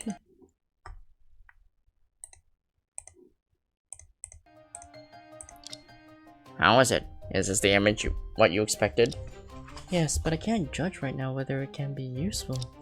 By the way, may I ask a few more questions if you're free? Go ahead. Mr. Goldstein, you've been working here for many years, if I'm not mistaken, right? To be precise, it's 8 years, 3 months, and 27 days. Though it's a bit sudden, I'd like to ask you about the past of Director Crimson. I see. Please go ahead. Director Crimson was confirmed by the police as the 4th ranking head of SkyShield Squadron. He created the robots GBXF-003 and 004, and he was also one of the planners behind the explosion attack 5 years ago. But what confuses me is why he sent 004 to Lemon Village to replace the village chief's deceased granddaughter. It seemed pointless for both him and SkyShield, right? Miss Ray, please allow me to say this. While this may sound like hindsight, I must say, Director Crimson is not that kind of person who would use robots for explosive attacks. Huh? He designed the robots himself and was the head of SkyShield. There's no denying that. From what I've observed, he was peculiar, but had an absolute dedication to science. Perhaps he despised society and looked down on humans and could ruthlessly deprive innocent lives. But he valued his creations above all else. Cyan and Annie, they were so important for him? Yes, I find it hard to imagine that he would allow 2 robots to become carriers of bombs and perish in an attack. Moreover, he once mentioned that he sent his creation of effort to a remote place to repay someone's life-saving favor. He had no reason to easily destroy her. Huh? Had Director Crimson been saved by someone before? I don't know the details. He only briefly mentioned it during work. If it's convenient, could you tell me more about Director Crimson's past? Many years ago, the director seemed to have encountered troubles, being wanted by some extremely dangerous individual. Some extremely dangerous individual? Was it a member of Sky Shield? Probably not. The events the director mentioned happened in his early 20s. Back then, Sky Shield didn't exist. When Director Crimson was in his 20s, that was over 30 years ago, before I was even born. I haven't even heard of the dangerous figures from that era. Just as he was fleeing to desolate mountains with no one to turn to, a middle-aged villager happened to lend him a helping hand. Under the protection of that villager, he hid in a mountain village for a period, escaping the disaster. That villager you were saying was Graham Lemon, the villager chief of Lemon Village, right? I don't know. The director rarely talked about his past. He only mentioned this once when he was modifying 004. As for how he intended to repay that villager with this robot, I had no idea. I've heard the recording of Director Crimson's conversation with the village chief before. I can guess what happened afterward. The village chief's granddaughter, the real Annie Lemon, passed away a year ago.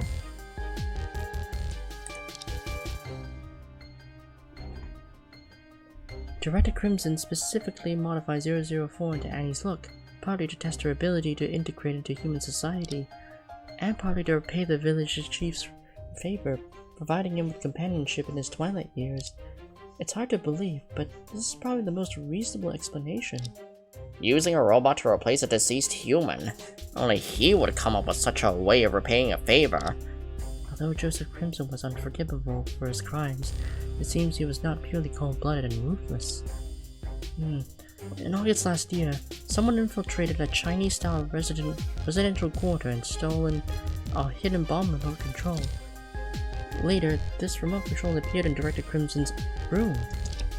I'm thinking, if Director Crimson sent someone to steal the remote control without notifying Sky Shield, perhaps he intended from the beginning to stop the bombing plan and prevent his creations from being destroyed. That's possible. Unfortunately, the director is no longer with us. No matter how much we speculate, we can't confirm it. Kuzio once tried to assassinate Satan's English, and Joseph Crimson also tried to stop the attack plan. It seems that Sky Shield is not completely united. Perhaps this is our chance to break through.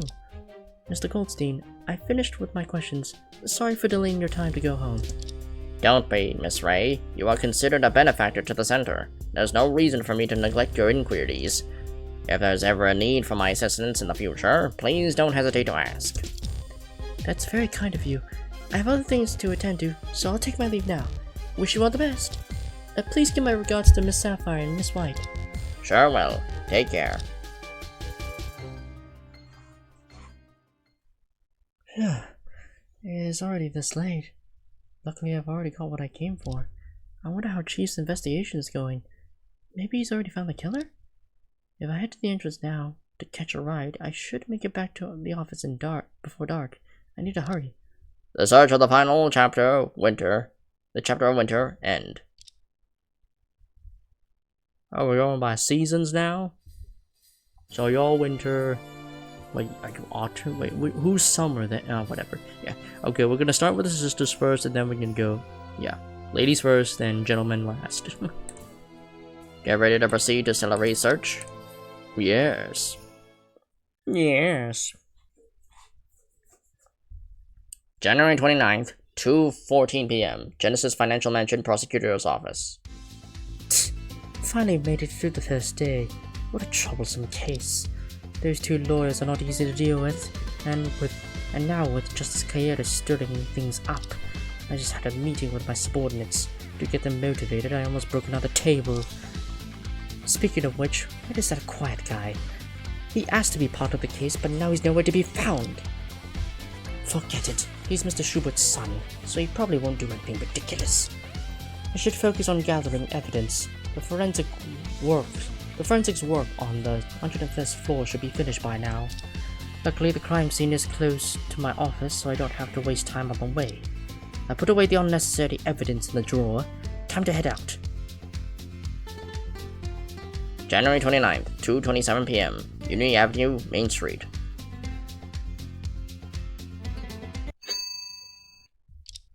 Is that Justice Kaeda?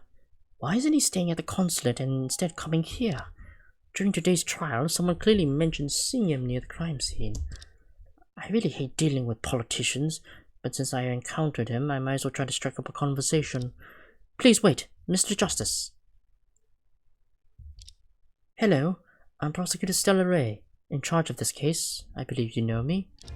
Of course, your reputation is well known. Being complimentary in words, yet no trace of humility in his expression. This sincere flattery is nauseating. Could you please cooperate and answer a few simple questions?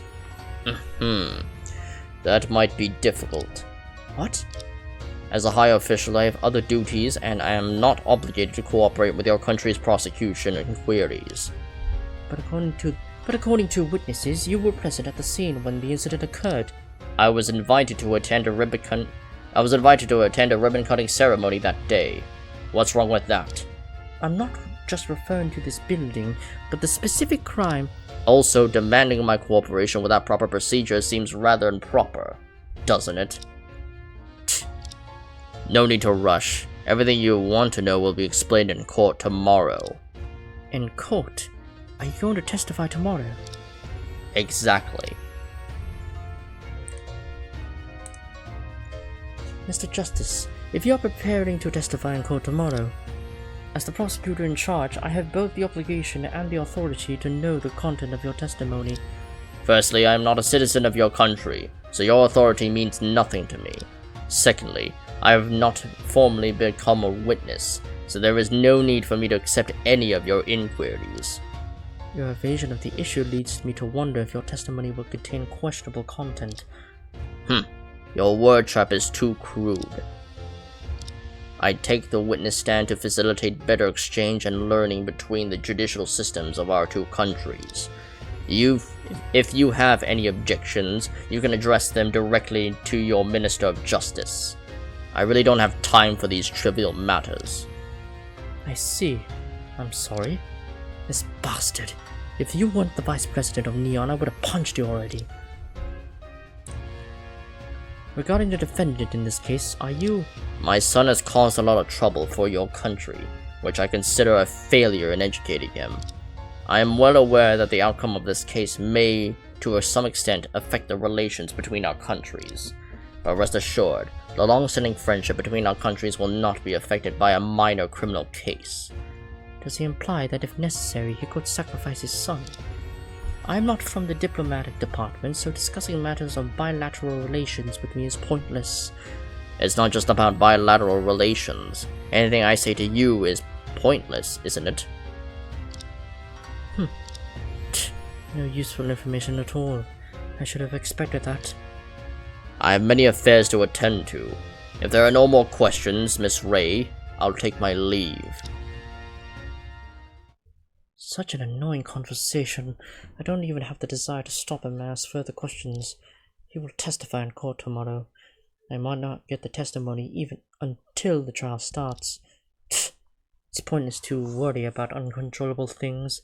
I should deal with the work at hand first. Tessa should be at the crime scene. I'll go and check the results of the investigation on the 101st floor.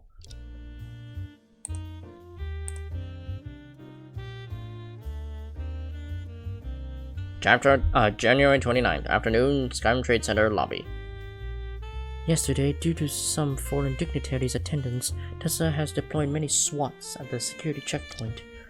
These people could have been resting today, but this troublesome case interrupted their holiday. The troublemaker Galaxy Kaeda. He has truly caused us a lot of trouble. Enough of cursing him. This lobby has already been investigated. I need to hurry up to the scene of on the 101st floor.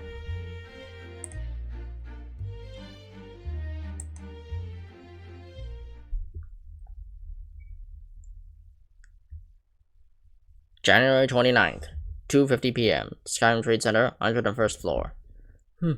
Yesterday's chaos has been completely cleaned up. These detectives are quite efficient. The incident just occurred, yet the scene investigation is already complete. Tessa's team works efficiently. Speak of the devil. Stella, you're here. Tessa, has the investigation here wrapped up? Why are you still here? Don't mention it. It's almost New Year, and the higher-ups had nothing better to do. Suddenly this international big case pops up and all eyes are on me. Same here. Things aren't any better for me. I was thinking of getting a new cloak on sale before the new year. Ha! These troublesome Kaedas. They stole my precious time with my son. I had hoped to use the time before the new year to mend things with Luna, but this case ruined it. It might sound a bit vindictive, but I really want Galaxy Kaeda to face some hardship. By the way, the report you want is ready. You can check on it whenever you want. With such a major case on your hands, and you managed to get it done, I feel like I owe you a big favor. Well, what you need is pretty important too. I couldn't afford a delay on either side. Alright, enough chit-chat. Let's get down to business. Yes.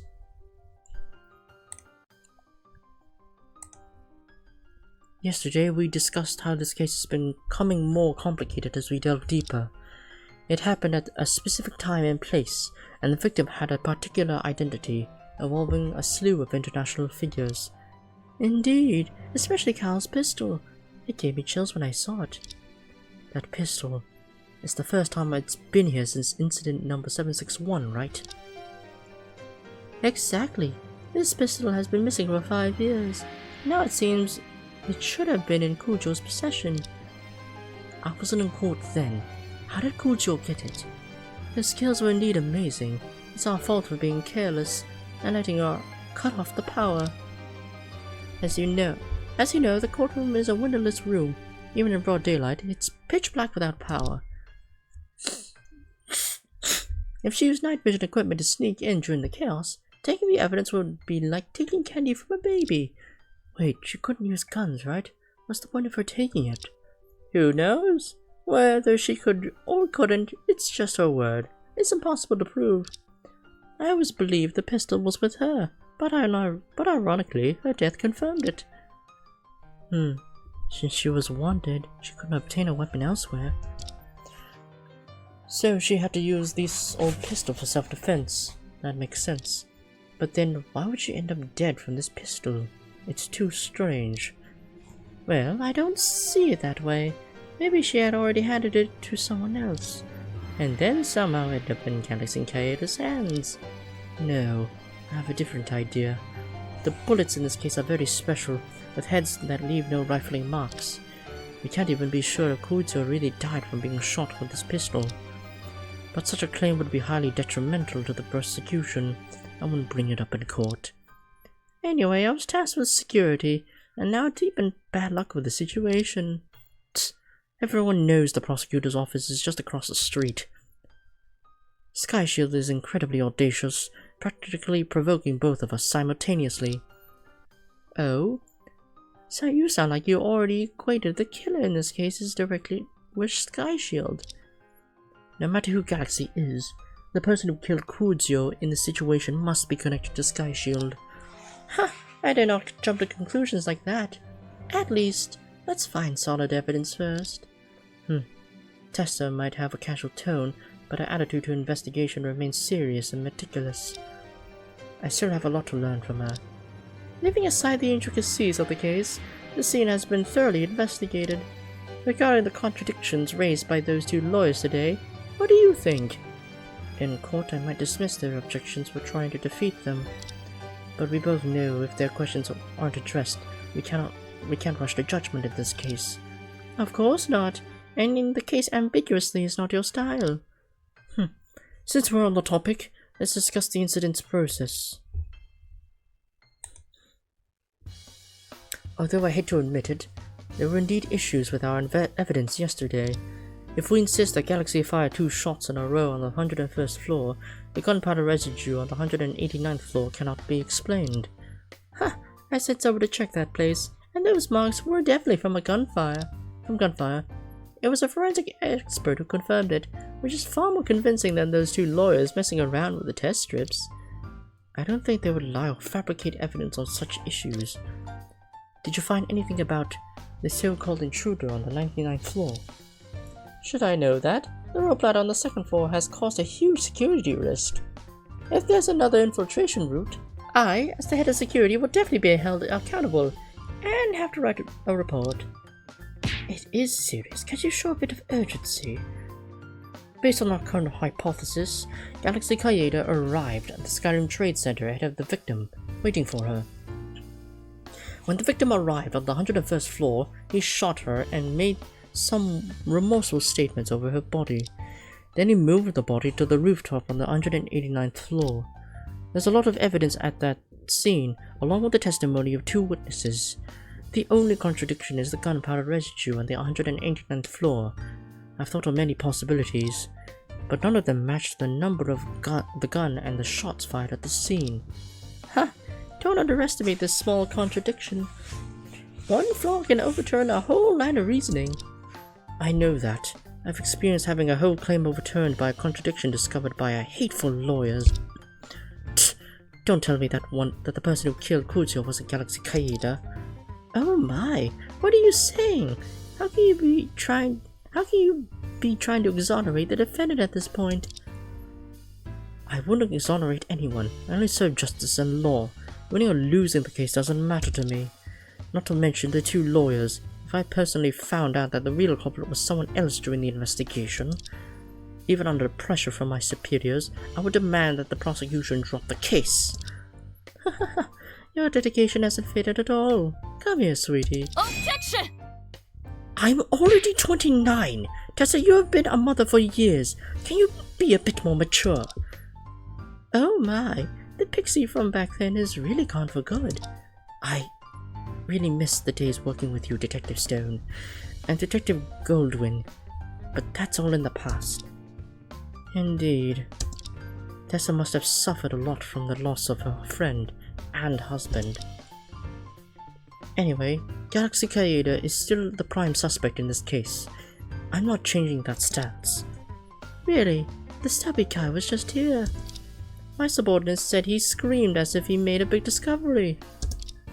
Only that stubby guy, so Luna wasn't with him. I bet those 2 will have plenty of ammo for you tomorrow. You better be prepared. Bring it on. 5 years have passed in a blink of an eye. Out of everyone I know, you have changed the most. The series of crimes committed by Skyshield caused many to lose everything they held dear. Back then, we were all worried that you would collapse in your grief. I didn't expect you to get nostalgic, Stella. In the days right after it happened, I was completely broken. I didn't know what to do except cry. If it weren't for getting pregnant with Rendy, I might not have even had the courage to go on living. Every bit of it is because of them. I know, Detective. Jem Goldwyn have been like family to you and your husband since childhood, but I never imagined Detective Stone would go to such lengths to avenge her. Who knows? Many of Carl's thoughts were beyond my grasp, right up until he left me forever. Among the 3 top students from the police academy back then, I'm the only one left alive. Is that the group photo you've always carried with you? Yes, I've kept it with me since graduation. And her hair is so different. Jem Goldwyn, Caliburn Stone, and Tessa Sanford. You 3 were renowned young elites in the police force. Detective Goldwyn was outgoing and possessed outstanding investigative skills. Detective Stone was steady and experienced, particularly adept at combat. And you, Sanford, whose demeanor was seemingly gentle, held excellent command skills and precise marksmanship. The 3 of you were legends in the police force and our role models. You know, the 3 of us were survivors of a notorious incident 30 years ago. Our parents died back then. We were rescued by a detective surnamed Drake and ended up in an orphanage. Due to our admiration for Detective Drake, we dreamed of becoming police officers ourselves in the future. We grew up and entered the police academy together. Later we donned these uniforms and eventually fulfilled our dream. We were not just colleagues but partners who have grown up together, relying on each other since childhood. Jem was older than Cal and me. She was like an elder sister, always looking after us. Without her matchmaking, Cal and I probably wouldn't have gotten together. After all, we were both shy back then. I remember in the 310 Cube Stadium explosion 6 years ago, Detective Goldwyn. Yes, in that incident, Jem discovered the bomb under the seat just seconds before it went off. She didn't have the time to evacuate the crowd, so she used her body to shield the bomb, trying to lessen the blast's impact. Jem disappeared in the explosion along with half the theater. I remember the media hailed Detective Goldwyn as a heroine back then.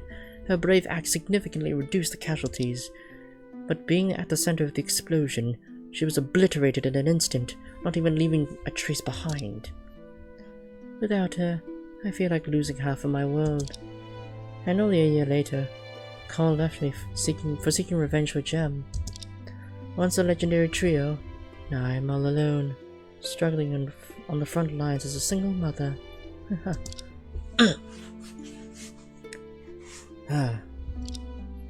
The root cause of all this misery is that vile criminal organization Sky Shield. The path to revenge is still long. I changed my name to remind myself to use every ounce of strength to hunt them down to the ends of the earth. Thinking about it, you do have the most reasons to hate Sky Shield. But don't get me wrong, even with a blood feud against them, I'm still a police officer. Rather than just exterminating these villains, I want to bring them to justice in court. Unfortunately, over the years, we've only caught small fry. None of the high-ranking heads have been captured alive. Putting aside Caliburn Stone, who was undercover as the 7th-ranking head Triones, the 3rd-ranking Cerberus died in incident number 761, and the 4th Quadrant was killed at the Robot Research Center. The 5th head drug dealer Hand was shot dead by you, and the 6th Snowflake was also killed. Now there are only 2 heads left, Kalenz and Tuna. So, almost all the high-ranking heads have been eliminated for various reasons. It's a kind of justice. But actually, putting aside the elusive Tuna, as long as Kalenz is at large, this organization still exists, so I've got my hands full. We have been focusing on Kalenz for a long time, but I've rarely heard about Tuna. Should I take this opportunity to ask more? Tessa, do you have any new information about Sky Shield's 2nd head Tuna? Ha! Why are you interested in her? I'm not sure. It's more like an unease about the unknown. Although the organization's leader Kalenz remains at large, we can find some traces of him. But as for Tuna, we know nothing besides her name. She might pose a threat to us. Interpol's investigation into her hasn't been entirely fruitless, but Stella, please forgive me. You can't access this information until you can prove she's related to this case. Ah, I see. I overstepped. Just remember, she's American, and is probably still hiding somewhere. Oh. So she probably was the one hiding in the American consulate office then. The time bomb from the Oregon military base was likely stolen by her. She hasn't been active for a few years now, though I don't think she's related to the current case. Crimson flags over here. When did she stop her activities? It was right after incident number 761. After Cerberus's death, Sky Shield did reduce its activities, but unlike other heads whose traces were more or less grasped, she completely vanished. Could she have a special connection to someone who died in incident number 761? Forget it. Overthinking won't help. Tessa and I both agree that Tuna likely has no link to Kuzio's death. Before the Kuzio murder case, I asked Tessa to investigate a particular place for me. Although it's not directly related to this case, it's connected to Sky Shield, so I dare not take it lightly. Tessa, about the investigation report.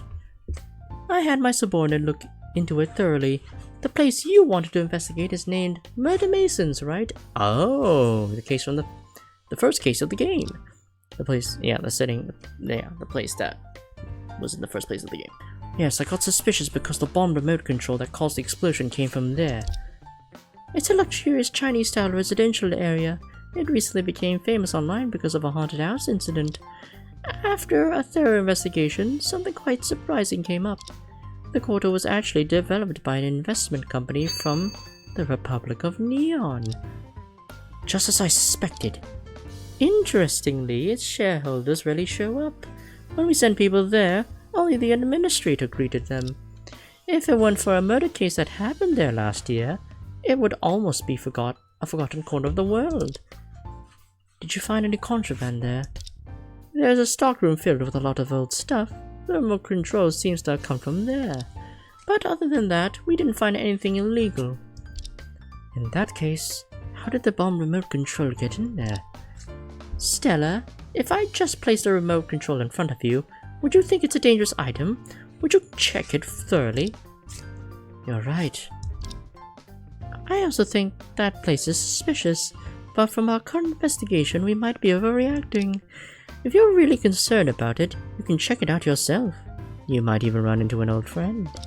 Ah, that's right. Detective Falcon works there after retirement. She might know something. But I'm swamped with this murder case right now. Let's put it aside for now. Oh yeah, there was a former detective working for that place as security, right? Alright, we've talked long enough. Let's get back to our work. Agreed. Once this case is over, we should go shopping together. Come on, whenever you're free, you spend time with your son, not me. Speaking of which, where's Randy? He's with Cirrus. I'll head over once I'm done here. Ah, that loud voice guy's here too. I haven't seen him in ages. As long as Randy has someone with him, he'll be fine. I was worried seeing him alone in the lobby earlier. If this kindergarten wasn't on break, I wouldn't have brought him to such a complicated place. Better safe than sorry. As an Interpol handling in transnational crimes, you can't afford to have a weak spot. Of course, I'll be careful. If anything happens to me, you'll have to take care of Randy. Don't say such things. If you can't handle it, I'm always here to help, but don't jinx it. Don't worry, I'm good.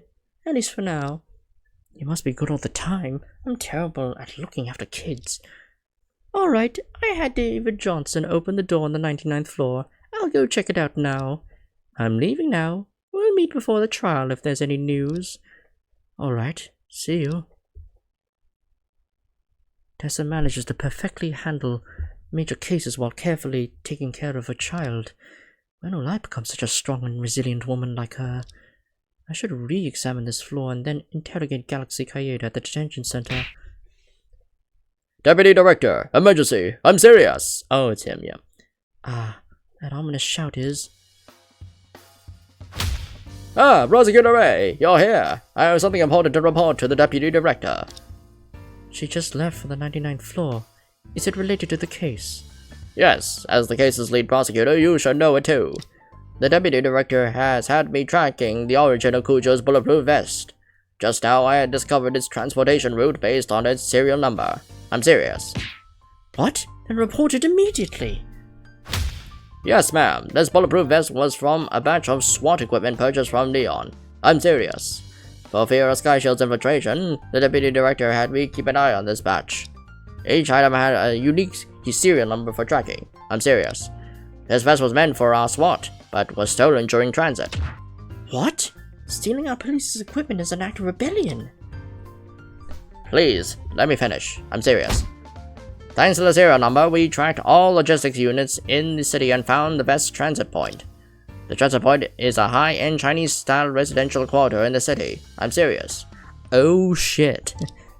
The quarter is in a remote area due to its investors' concern about resident density. I'm serious. It's called Murder Masons.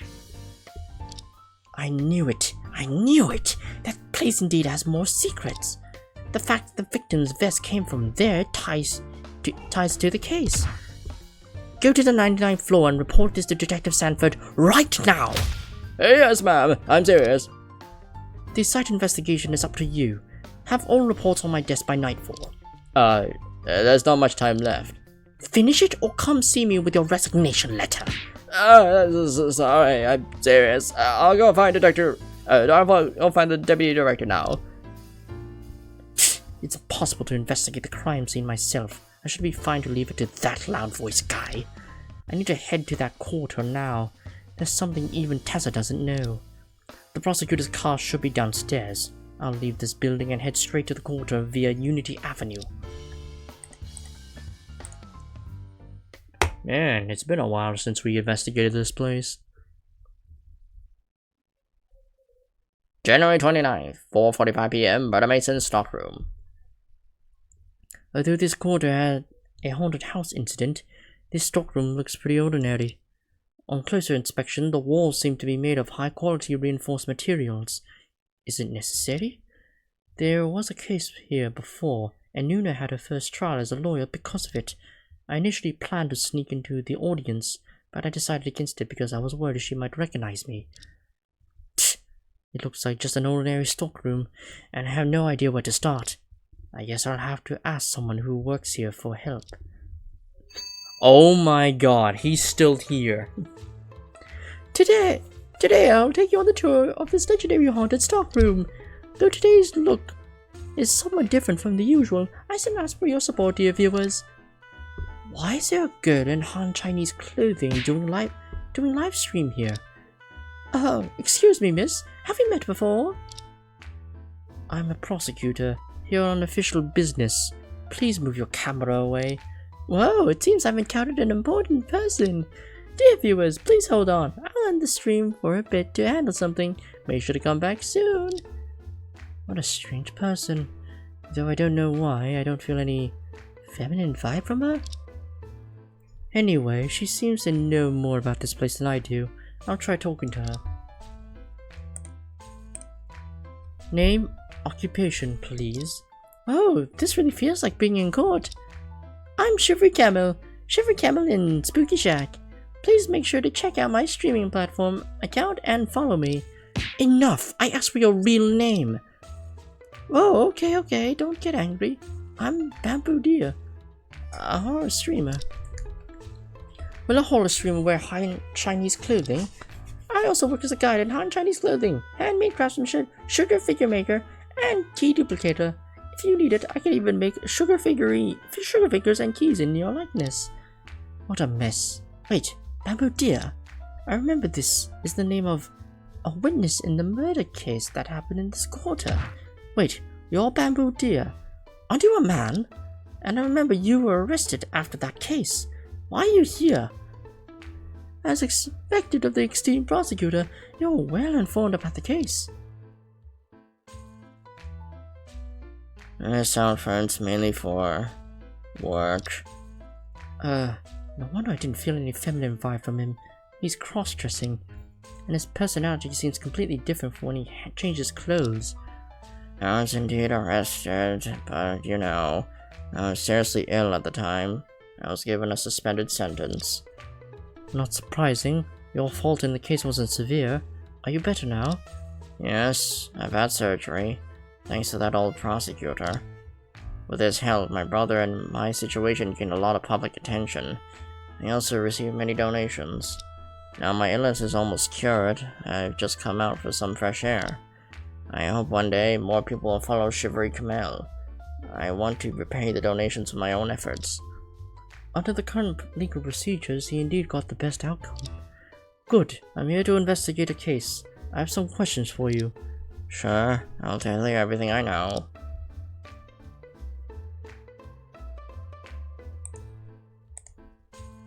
What do you know about this quarter? It's a pretty high-end Chinese-style quarter with low population density. But lately it's most famous for its haunted house rumors, including the stockroom. Is there any rumors about transporting and hiding illegal goods here? I used to live stream here with my brother to find something. I didn't investigate this place. I only know the owner is a foreigner who's rarely in this country. The managerial staff is mostly outsourced and reportedly lax. I don't think they'd be involved in illegal activities. A foreigner, just as I thought. You mentioned the haunted rumors. Did they happen in the stockroom? Prosecutor, do you believe in such things? No, just answer my question. Okay, I found this on a forum. It said that someone walking their dog past the stockroom at night heard a screeching sound of metal dragging on the ground. This place has already known as a haunted house, so sound led to more rumors. This indirectly confirms that something was secretly transported here. Right, if I remember correctly, this guy did something extra in that case. I'm investigating a case related to you. Me? In the case that happened in this quarter, you seem to have tried to retrieve something from the stockroom. Though you mailed it out, you left behind a postcard. Is that correct? Well, actually it was pretty simple. At that time, I was very short on money for medical treatment, so I sought various ways to make money. And then I met someone online claiming to be a researcher. He was looking for something to help him retrieve an item from Murder Masons, and I happened to be coming here to livestream. As long as I found the item and mailed it to him, I could get a reward. That's all. Was the item you found a black remote control? Ah, how did you know? And what's the name of that researcher? He called himself Quadrant. Quite a strange name. Oh shit. So Quadrant was already active then. It seems that without Cerberus, Skyshield remains a significant threat. Wait, did you just mention Cerberus? Does this person have something to do with Quadrant? Why is he interested in Cerberus? Do you know the Skyshield head Cerberus? I don't know much, just the name. I don't really understand what Skyshield is. Just now he was somber but composed. Why does he suddenly seem darker? My brother and I became orphans due to a bombing attack about 16 years ago.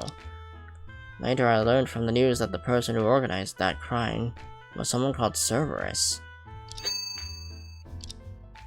If it was 16 years ago, Skyshield didn't exist yet.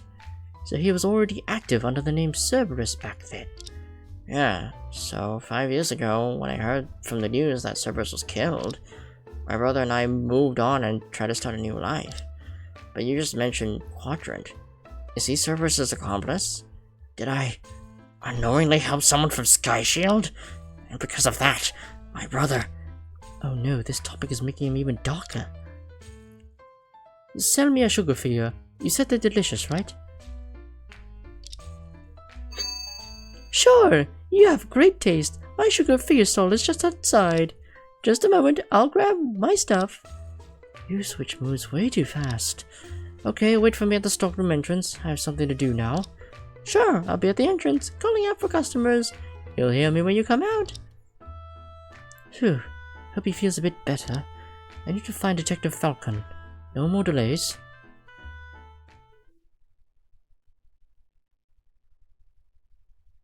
The stockroom is bigger than I thought. I've been wandering around for a while and still haven't found anyone. Is that you, Stella? I've been expecting you. Ah, you are. Long time no see.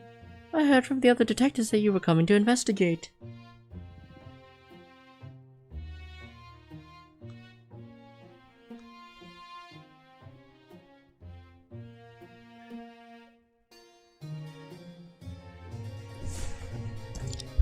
Detective Falcon, I have been used to seeing you in this outfit. I'm no longer a detective. I'm just an administrator hired by this quarter. But even without the uniform, my heart still serves the force. Plus, with our friendship, if you need any help, just let me know. Great, I'll get straight to the point.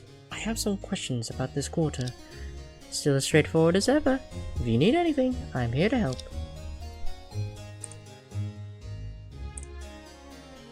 Although I've heard from others, it's still surprising to see you like this in person.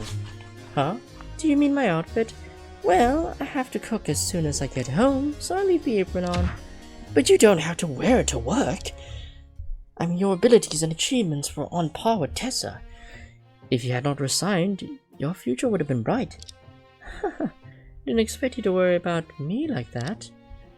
If I cared about my career prospects, I wouldn't have left back then. Tessa was only recently reassigned, and she only handles major international crime cases.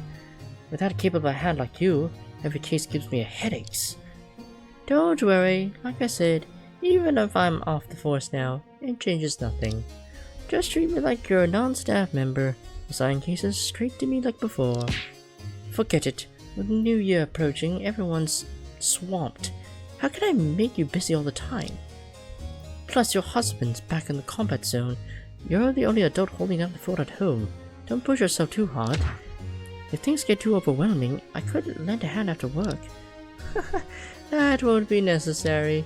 Stella, did you hear? Last week he completed his peacekeeping mission and returned home. He's finally got a proper leave. Looks like our family can enjoy a proper reunion this year. That's wonderful news. For years, you could only video call during Spring Festival. I'm so happy for you. Once things calm down, I'll visit your family earlier to celebrate the new year in advance. You are always welcome. I can also show you the peace medal he brought home. The kid drags it out to play every day. Who knew his first word would be the word on it? It's great the kid is thriving, but is it safe for him to treat a medal like a toy? Let me get straight to the point. Ever since the bomb remote control emerged from here, I've been investigating this place. You're not alone. I've also been suspicious of my employer. However, my work is purely operational management. I never handle the goods coming in from outside. As for when and where the remote control was shipped in or out, I truly have no clue. I trust you're not an accomplice in this incident. However, the situation is more severe than expected. According to the police, a batch of missing SWAT equipment was once transferred through here. What? I didn't know about this. It includes at least one high-tech bulletproof vest manufactured by the Republic of Neon. Have you seen anything like that? No. I've only inventoried every item in the stockroom, and there's definitely nothing that's conspicuous. This is odd. Could there be another stockroom in the quarter that you don't know about? I've worked here for a long time and never heard of such a place. If you can wait, I can make an international call to ask the property company owner of this quarter.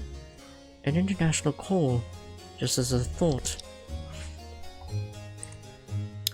To avoid any leaks, I privately used my contacts to investigate the owner of this quarter. This information is probably still unknown to the police.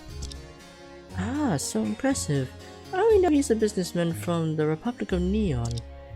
No, that businessman is just managing the quarter on behalf of someone else. The real power is not him. Huh? Is that so?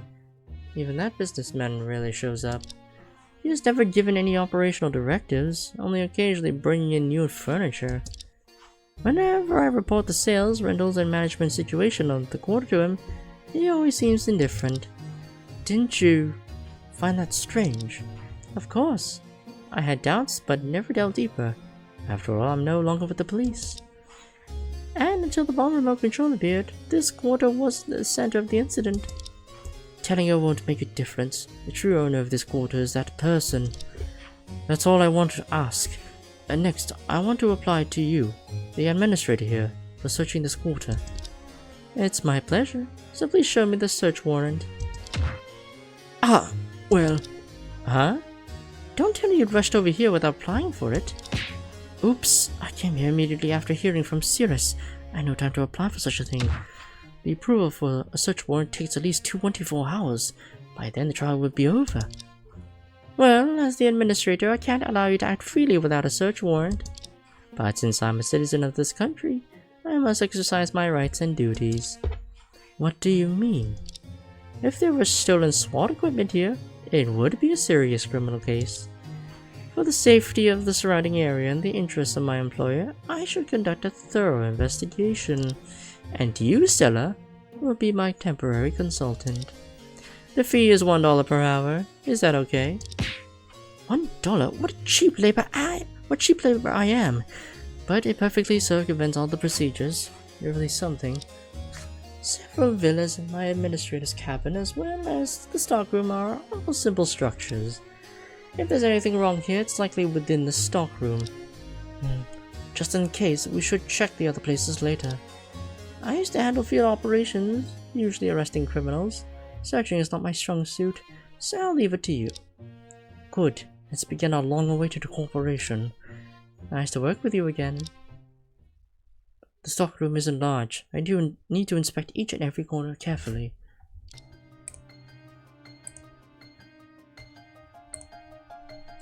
this national flag is. This is the national flag of Neon, also known as the sacred chrysanthemum flag. It's a symbol of the quarter's owner. When was this flag put up? I think it's been there since the quarter was built. I occasionally dust it with a feather duster, but because it's hung so high, it hasn't been taken down for a washing. Hanging something so symbolic in a place like this won't it become a spider's nest? That's what the feather duster is for. I kinda want to tug at the flag to see what happens, but since it's a national flag, would that be too disrespectful? What's wrong? Are you suspecting there's a hidden door in the ceiling? What do you think? I don't think so. The stockroom is only one floor, and the exterior building seems the same height as the interior. If someone had stolen police equipment on the roof, it would be ruined by the rain. Indeed, bulletproof vests might be fine, but if there's any firearms, water damage would be a big problem. Ah, has the surveillance camera ever captured anything unusual? There are very few people coming into the stockroom, mostly just quarterstaff like me. The last time we checked the records was when the murder happened. How long would it take to review everything this camera has recorded in the past 2 years? I don't recommend doing that. It would take at least a whole week. Besides, how would you distinguish if the content is unusual or not? Even if someone did something strange, they would probably avoid the camera's view anyway. Solid wood furniture, all in very traditional Chinese style, like things from the last century. After all, the main function of the stockroom is to store furniture. It's a high-end Chinese style quarter like this. Emphasis is placed on such rustic ambience. Were all these furniture pieces purchased by the quarter's owner? Yes, because both the owner and the tenants often damage the furniture, we often keep replacements here. The owner is usually fine, but the tenants give us headaches. Each time we have to argue with them over compensation and resort to replacing the cheap furniture stored here. If it were up to me, I'd shut the person up who breaks things with my fist. Alright, that's all there is in the stockroom. Mostly just some furniture. Did you find anything suspicious? On the surface, it doesn't seem like an ordinary furniture stockroom. But there's only one thing that really catches my attention. This national flag of Neon. It's just too conspicuous. Many tenants question our taste because of that flag. That's not what I mean. Just to be sure, please excuse my rudeness. Yoink. Oh shit. What? This is a hidden door. What an unexpected finding. It's so dark inside. Is this a tunnel? Does a stockroom have a basement? I've never heard of it.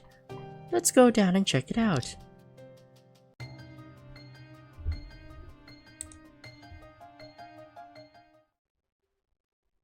Inside the hidden door is a long dark passage.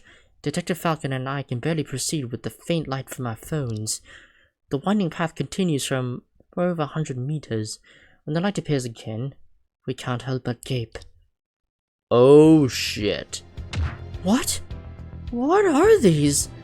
Is it the stolen police equipment? No, this is much more than just police equipment. These weapons can be classified as military arms. There's enough equipment here to arm a small army. Could this be the source of weapons for that criminal organization you've been tracking for the past 2 years? All my investigation has finally paid off. Detective Falcon, you handle the situation here. I'll call Detective Sanford to take over shortly. Leave it to me. I need to report this immediately. Looks like tomorrow's trial will be very interesting. With the secret hidden in Murder Mason's stockroom uncovered, the entire case is starting to become clearer.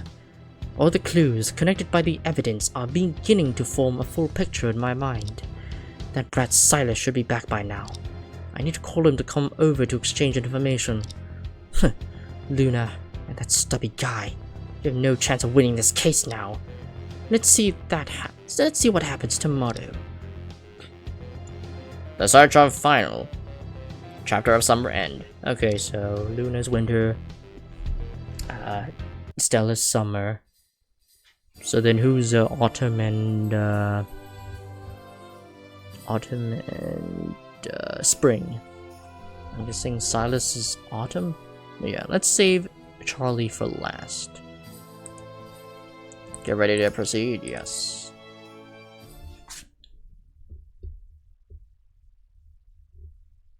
Oh, he's here. He's in the Foxtail mine. January 29, 12:41 p.m. Foxtail Mine Park entrance. This morning's trial was more troublesome than I had expected. Not only is this case related to Sky Shield, but it also involves a foreign dignitary. Especially the search report I received right after leaving the court. I maybe choose Foxtail Mine as the starting point for today's investigation. Maybe I have my own reasons to come here to investigate without telling Prosecutor Ray.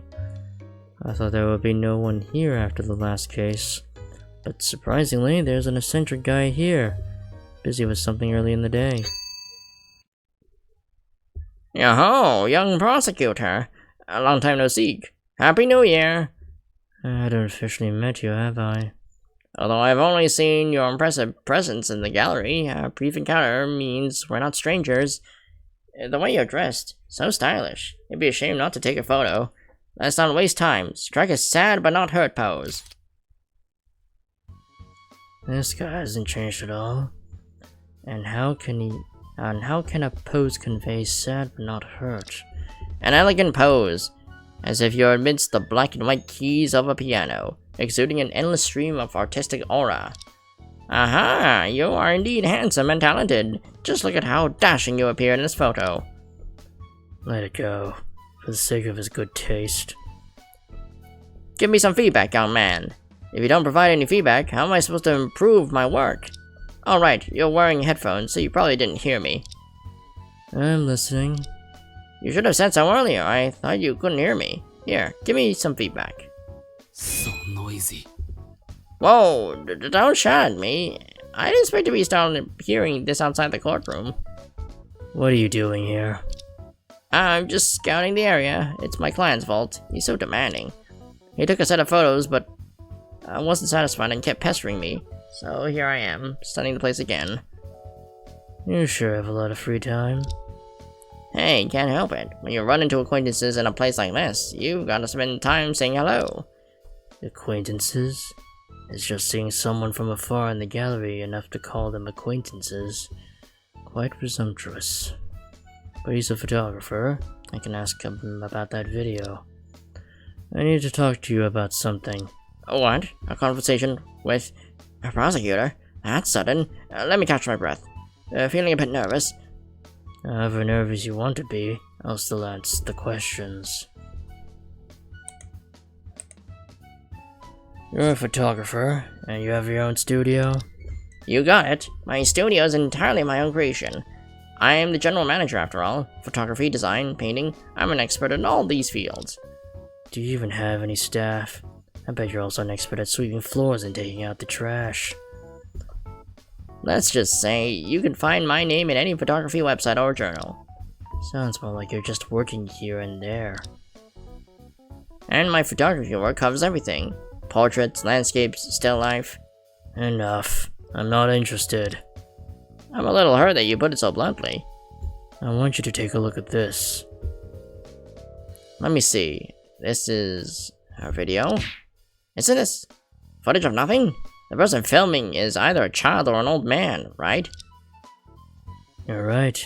The person filming is a bit elderly and unfamiliar with this kind of equipment. Well then, you're showing me this so I can see what it is, right? If only you have that ability. Don't tell me I'm right. Prosecutor, are you kidding me? The aperture setting was completely wrong. The low light conditions during the recording means there isn't much I could do to fix it. To put it bluntly, it's like an underexposed negative. There's no way to restore it. So it's like trying to see something in complete darkness. No matter how close you get, you can't make it out. Exactly. That's what I mean. You're pretty good at analogies, young man. At most, I can adjust the brightness for you. Hey, like this. Look. Yeah, the halo. See, like I said, adjusting it won't help, but what's with this aperture? Is the lens dirty or something? Are you kidding me? How could this thing be at the 99th floor of the Trade Center? Wait, if this pattern appeared there, it would mean... This is impossible. Absolutely impossible. Hey, what's wrong? You look really upset. Nothing. Can you make this screenshot any clearer? If it's just improving the clarity of this aperture part, it might be doable. Really? Then please do it, and send it to my email by today. Oh, no problem. Wait, why are you acting so familiar, young man? Help or not? Alright.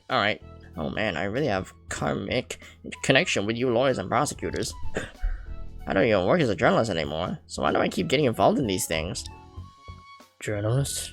Yeah, I used to plan on becoming a journalist, but I ran into that kind of thing a few years ago. My god, after going through that super scary incident, I didn't dare step foot in the news industry again. Ah, prosecutor, you must have heard about it too, right? Incident number 761? That caused a huge uproar 5 years ago. I didn't even have to ask. You just walked right into it himself. Looks like he doesn't know my connection to the incident number 761. Oh, an incident is my psychological shadow. No, my lifelong nightmare. That's too much. If anything, the Foxtail case should have been more thrilling for you. That was truly terrifying. I was just a recent college graduate. What kind of people I met?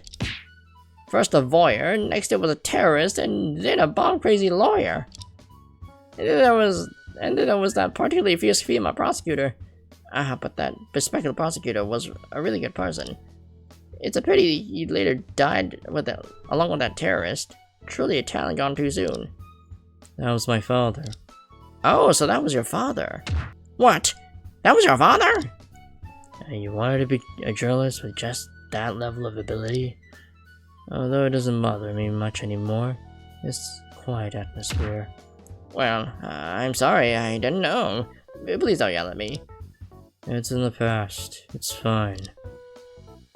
You're also connected to that incident. For me, that incident wasn't just the turning point where I gave up being a journalist and became a photographer. It also felt like the start of a strange fate. Fate? Yes, look at what happened after incident number 761. For example, the case here in Foxtail. That robot girl at the end, and the explosion before the court also kept me awake at night for a long time.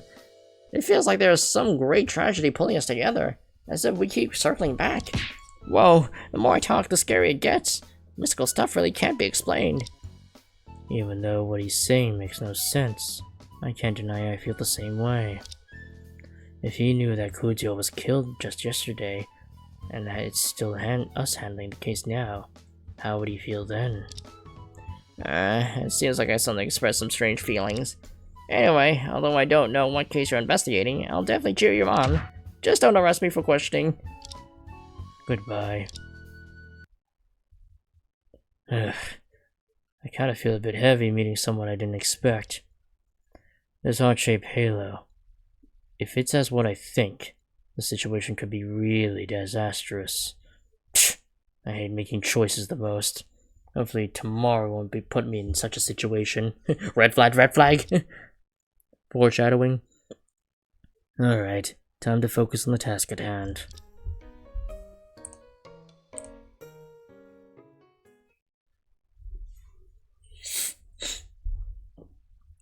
January 29th, 3:02 p.m., Foxtail Mine Park entrance. I remember this shuttle cage runs every 30 minutes. I wonder if it's the right time now. If I could encounter that person with the key card right now. Ah, here he comes. He doesn't look well, and he didn't even see me. Excuse me. Hello? Mr. McCon? Oops, sorry about that. I didn't mean to... Wait, are you the prosecutor from the courtroom the other day? Silas Schubert. Ah, yes, Prosecutor Schubert. Maybe I reminded him of something unpleasant. His expression has darkened again. Well, what can I do for you today? I have some matters to investigate. Oh boy, If it's got something to do with my mining park, it can't be good news. It looks like Mr. McCon has been greatly affected by the Foxdale case. This could be troublesome, but I have no choice but to ask him about what I want to investigate. Prosecutor Schubert? Sorry, may I ask you some questions? I guess this is an investigation then. I ain't gonna hesitate to cooperate. Go ahead, ask your questions.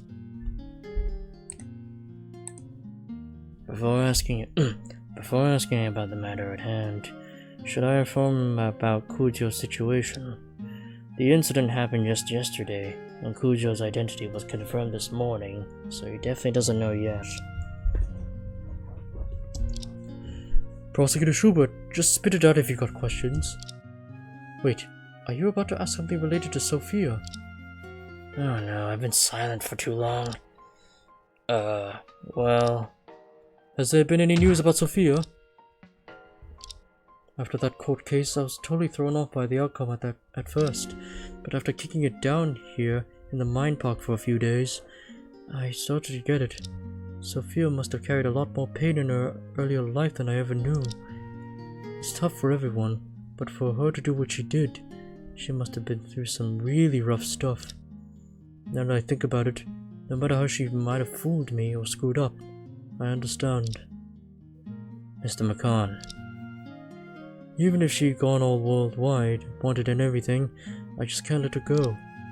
When I got the time to spare, it's like she's right here with me, just doing her thing like always. And then I found myself wandering around, hoping I suddenly catch a glimpse of her. Hey, I mean our marriage is still legit, right? If she's got any news, shouldn't you let me know too? As her husband. My habit of being too lazy to talk has really gotten me into trouble this time. Even if he says that, I have no idea how to tell him about it. And both cases related to Kujo are handled by me. I don't even have a chance to play dumb. Perhaps I really do have a responsibility to convey this news. Regarding your wife, there is indeed news. Oh, what happened to her? Have you found her? Yes, but please make sure you are mentally prepared. It's okay. I'm mentally prepared. I'm prepared mentally. Just tell me already. Your wife passed away yesterday at the Skyrim Trade Center. The suspect has been arrested, and the trial began this morning.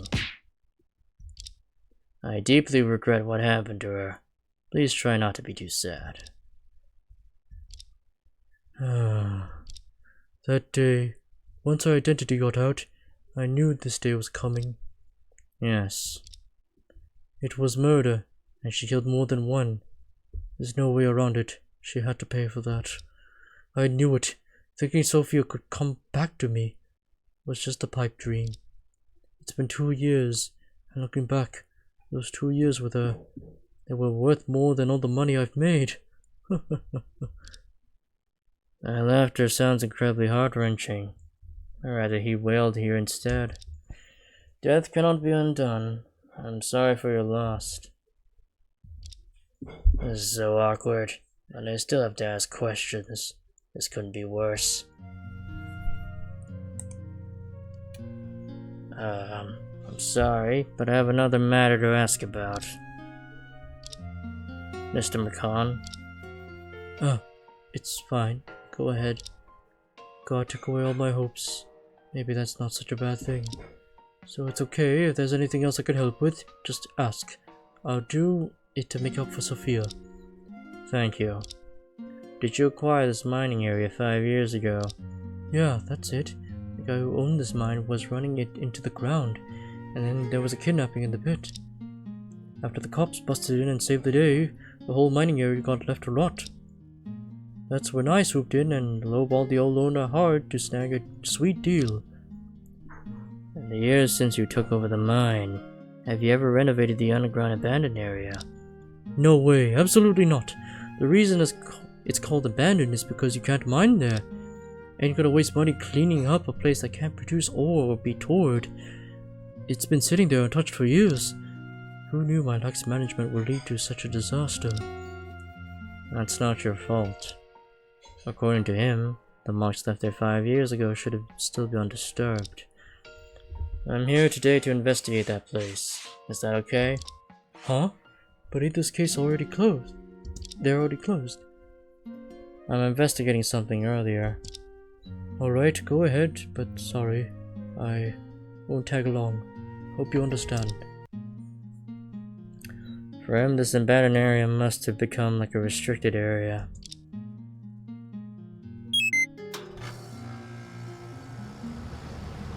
I've lifted the time limit on the shuttle cage. You can use it whenever now. Alright, go ahead. Thank you very much.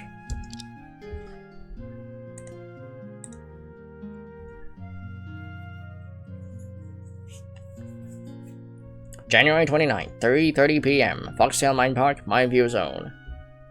The Mine View Zone features not only cave formations but also some modern entertainment facilities. I've been here during the previous case. Today my primary objective isn't here. Keep going deeper.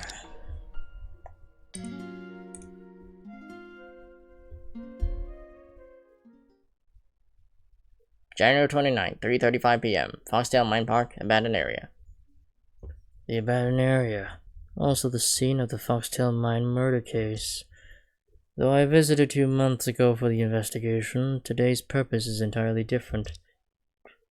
Just as Mr. McCon mentioned, this area hasn't been cleaned since his acquisition, filled with traces of time.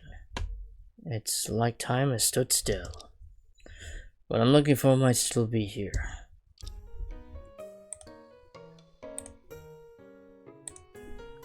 It looks like this trace left from the kidnapping incident 5 years ago. This iron chain is covered by dust and rust, untouched for a long time. Let me see. The number on the can is HOB-209. This must be a small bomb. Ugh! I don't have time to escape or even lie down. At this close range, it seems I can only wait to die. I thought many times about what would be a cool way to die. Maybe I should hurry up and strike a pose.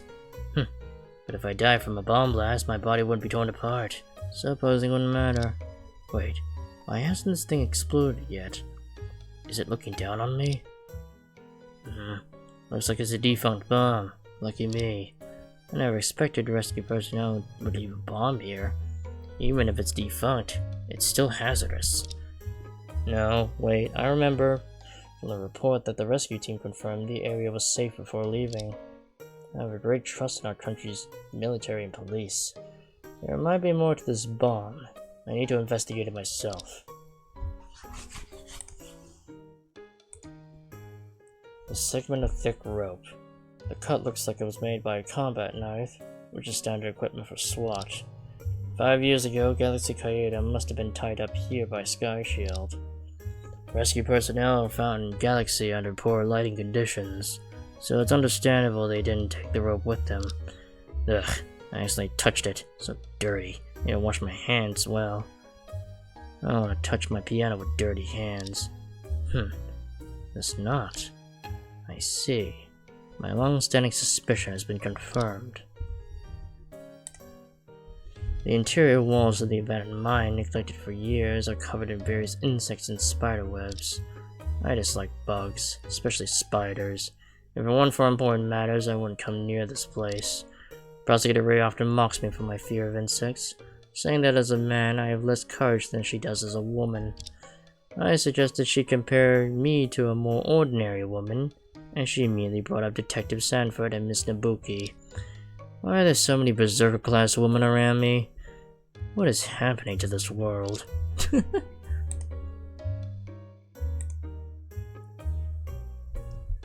Oh wait, no, I already see that.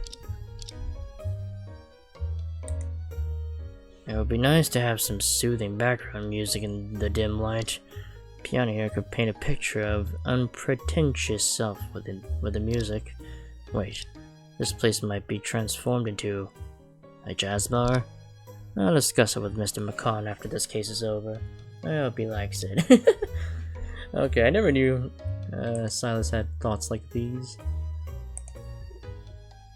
Yeah, we don't really get to see much of his thoughts until we get into his perspective. I just walked through the entrance, and the wire fence has been rusted out of shape. If I had a chopstick, I could slide it back and forth across the gap in the wire fence, playing a unique rhythm. If I had a metal fork, I might even create a somewhat melodic friction. What am I even thinking about? Let's focus on the task at hand. The investigation on this side of the mine should be about done. According to the plan, I was supposed to return to the Procuratorate to join Prosecutor Ray in investigating Galaxy's case. But now I have something more important to do. Why does this pattern appear here? It wasn't until today that I understood the true meaning behind my father's words. To confirm something, I need to go to a distant place now. Prosecutor Ray is more capable of handling the scene. Tomorrow in court, the old case from 5 years ago will undoubtedly resurface. I can't show up empty-handed. The last bus to the outskirts is about to leave. I need to hurry.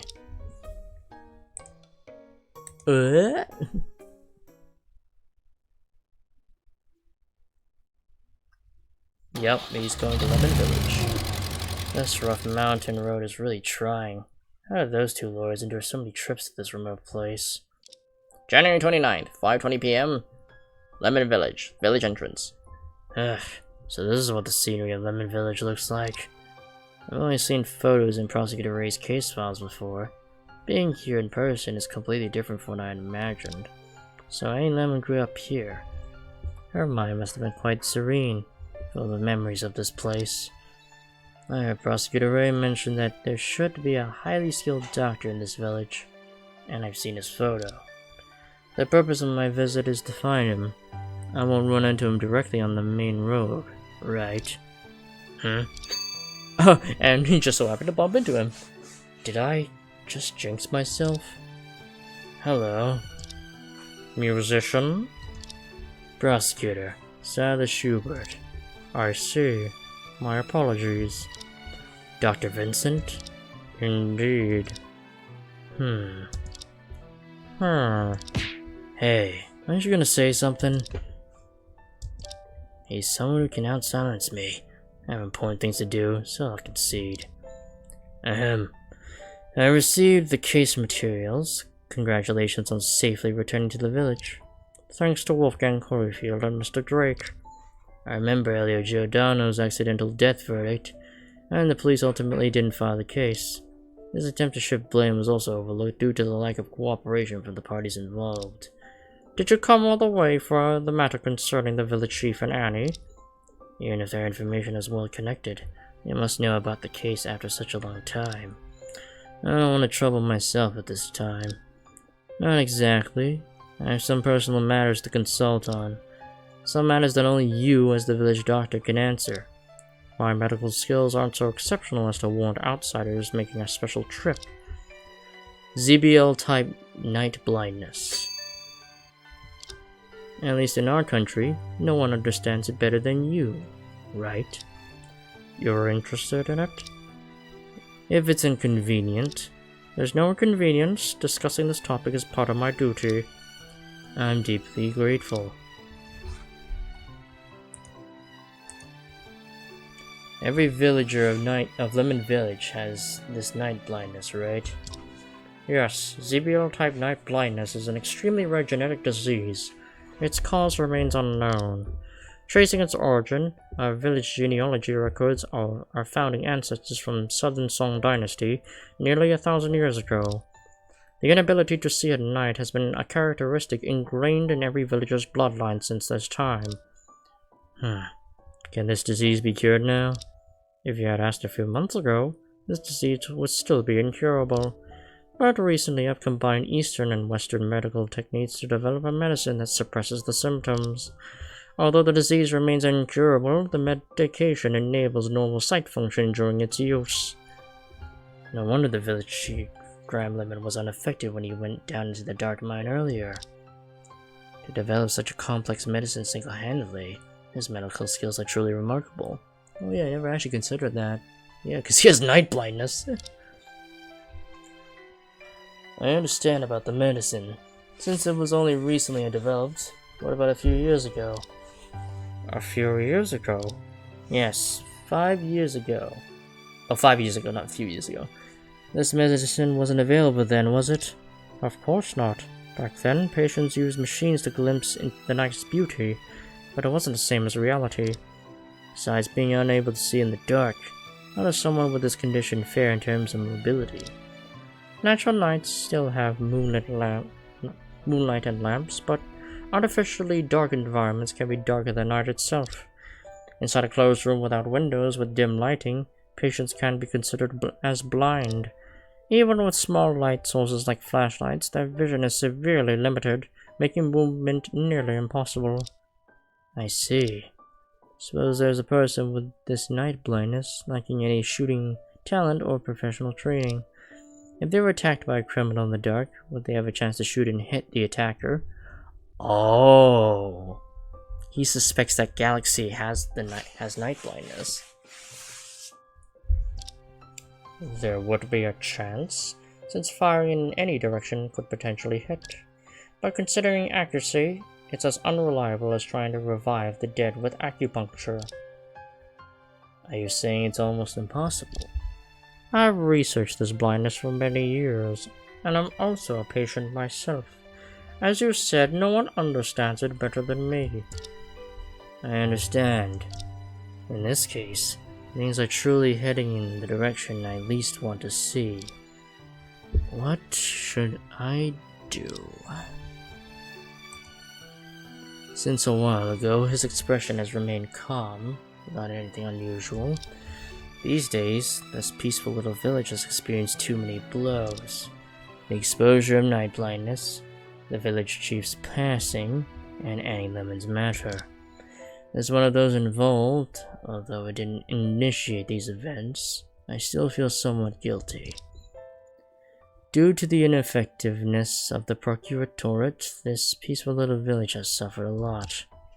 I'm truly sorry. No need to apologize. You already did your best.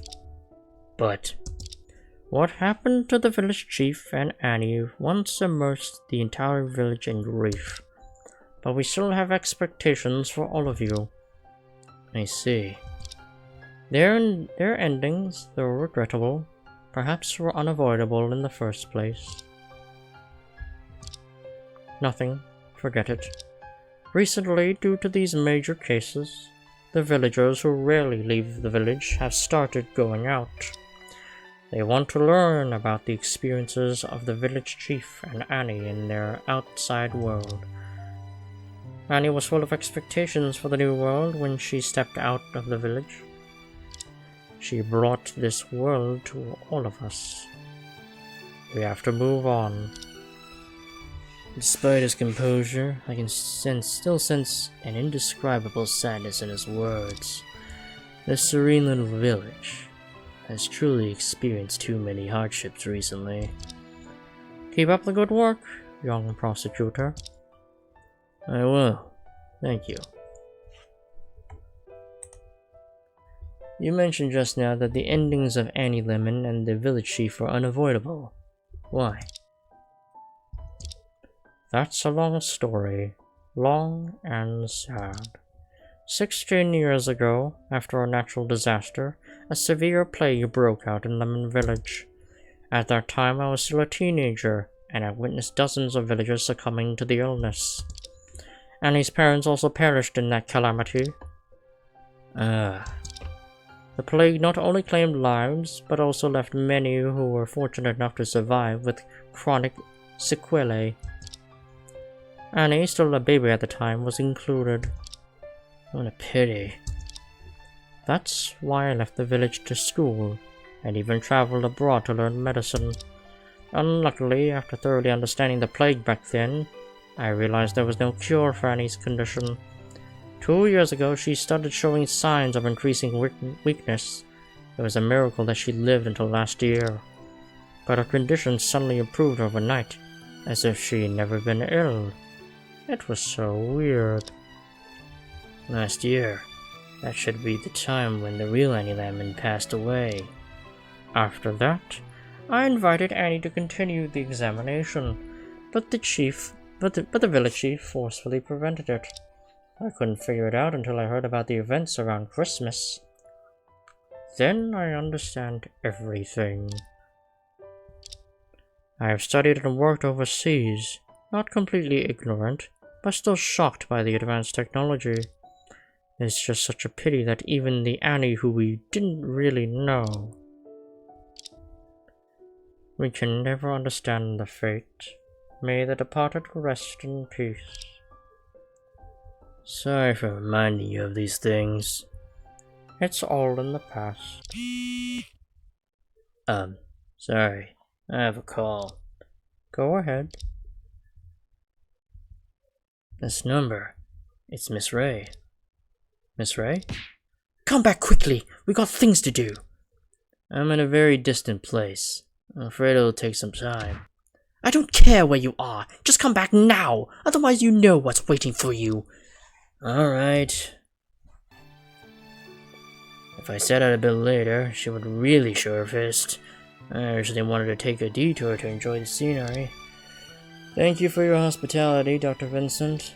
Although I really wanted to explore the village today, it seems impossible now. Never mind. Official duties. I understand. So, goodbye. Take care. You too.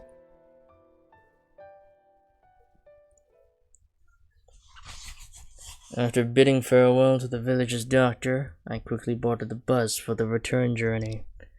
Miss Ray has a fiery temper, but she rarely imposes on others. She must have found very important clues about this case. On my end, I made some more unexpected gains. I thought this case would be a perfect opportunity to deal with Galaxy Kaeda, but the situation is getting more complex. After all, the opponents are those two. If they find any loopholes in that matter, they won't let it go easily. My position is no longer simply about convicting the defendant.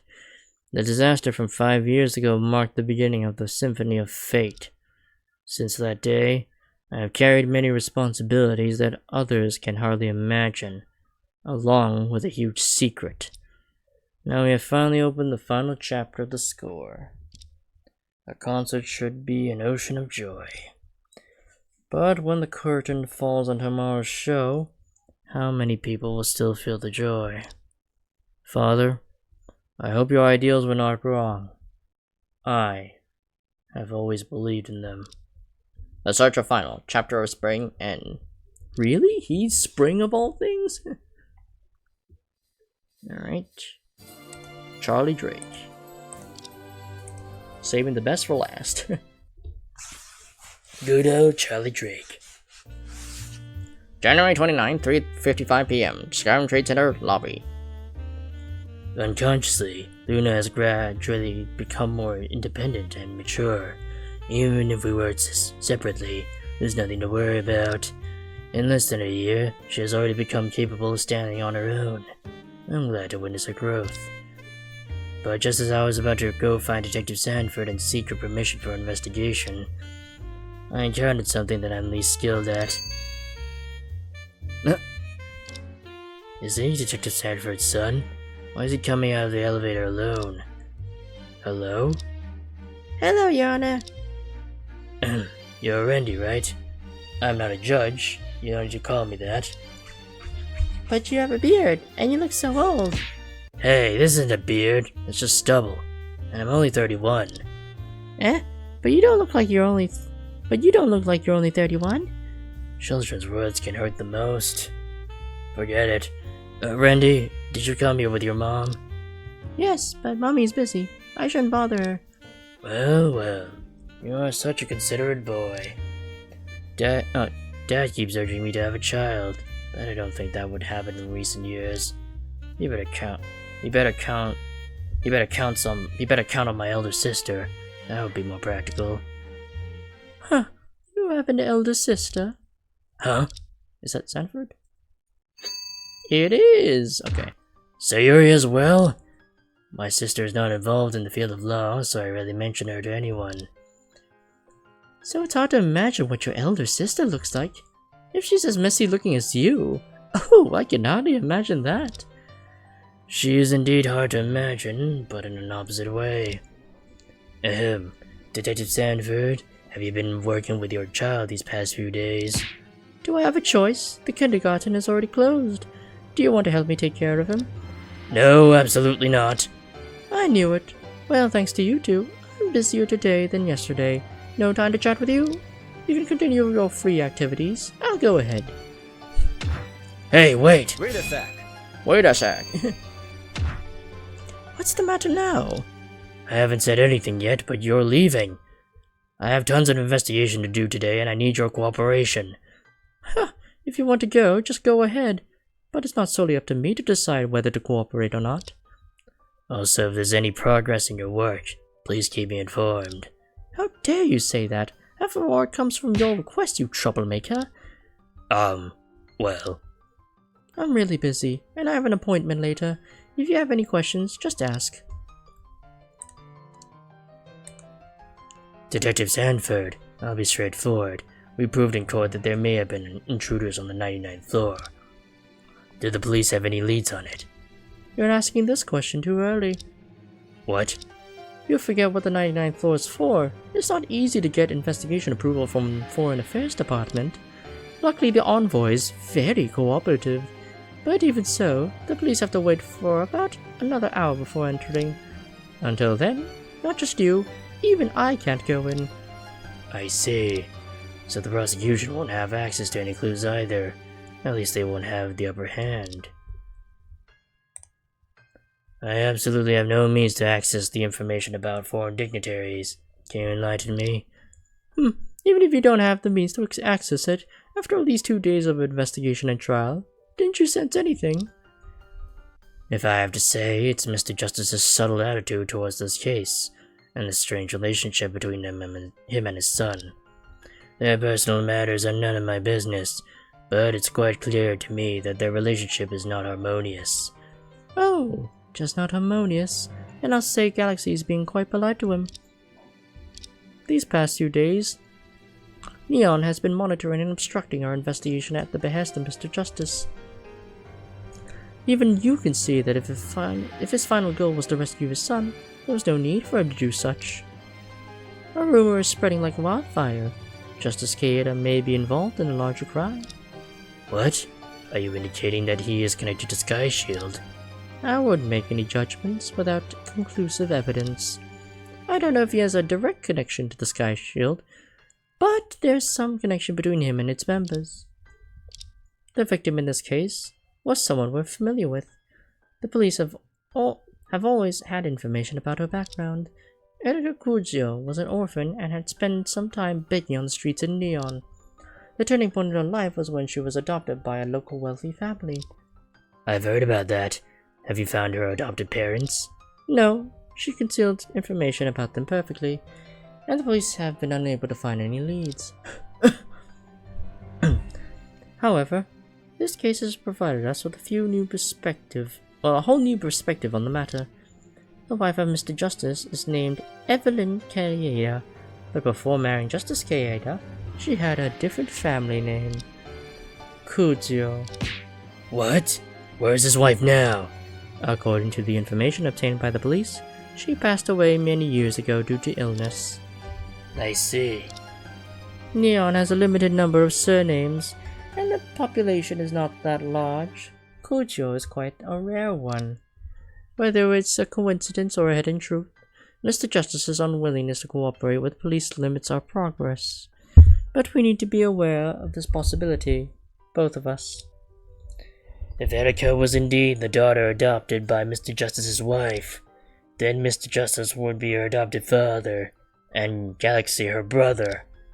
I always thought that Galaxy and Kujo knew each other, but I didn't expect Mr. Justice to be involved as well. I must meet with them again after the investigation. Okay, I'm really leaving now. As usual, the things we just talked about are just casual conversations. Don't take them seriously. Of course. In the past, I said this half jokingly and half seriously, but this time, you really have to be careful. If you get yourself involved in a political issue, even I won't be able to help you out. I will definitely be careful. I will definitely be careful. And I will also be careful not to involve you. Oh, you say that now. I never afraid of trouble. But if we must bring it upon ourselves, we have to consider if it's worth it. We're not young people in our early 20s anymore. We need to have plans and goals for our actions. Hope you're not just driven by hotshot bloodedness to solve the case without considering what comes after. I know what to do. Probably. Alright, then I'll go now. You? Well, do your best. Send my kisses to Luna. She's right. Perhaps with Luna's and my efforts, we can uncover the truth.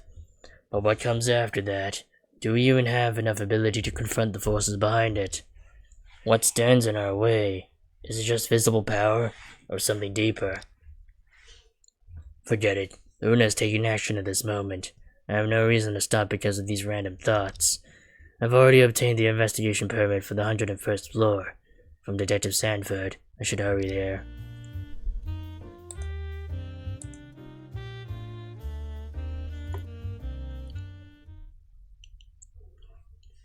January 29th, 4:15 p.m. Skyrim Trade Center, 101st floor.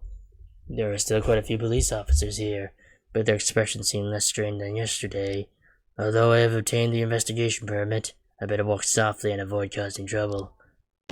Who's there? How dare you obstruct an official business here? This deafening voice. Could it be? You! Ha! I got you. I'm serious. Whoa, my ears. It's you, as expected. Ah, that sneaky lawyer. What are you doing here? Seriously. I am the lawyer of this case, and I have obtained the investigation permit from your immediate superior. Why can't I be here? The deputy director told me that our handsome young man is allowed in, but you? Can't you give a clear instruction? I will confirm with the deputy director again. You better behave yourself here. Do not touch anything. I'm not an ignorant baby. Lucky. If it's much easier to loosen his mouth than Detective Sanford's. Before investigating, I can gather some information from him.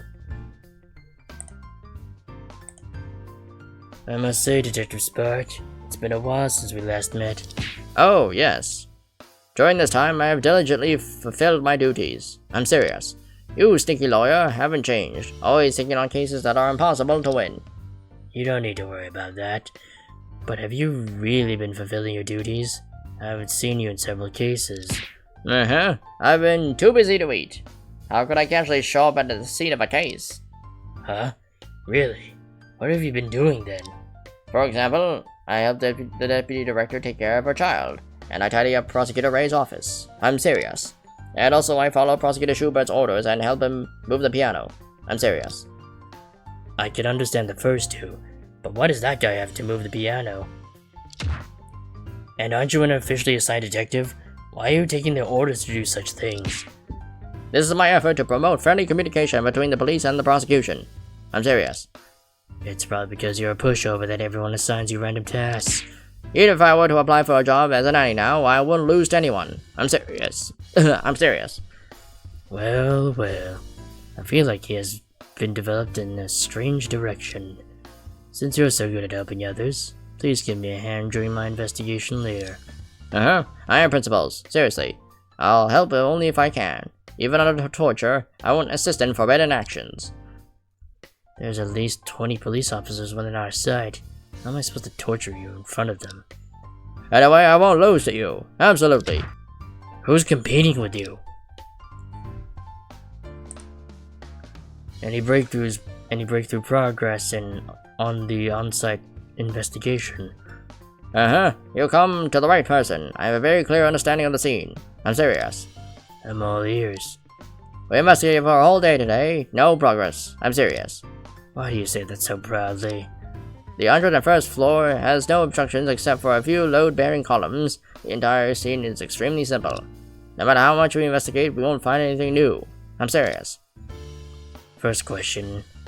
This is indeed the crime scene, right? Yes, although the defendant wiped away the blood on the floor, we restored the scene with luminol reagent easily. The samples from the forensic department also confirmed the presence of a mixture of blood and saliva on the ground. I'm serious. A mixture of blood and saliva. Yes, the victim in the case died from internal injuries. The bullets did not penetrate her body. Therefore, the blood she left behind was all spat out from her mouth, which completely matches our reconstruction. There should be no doubt about that. What about the ballistic analysis and the angle of entry for the bullet?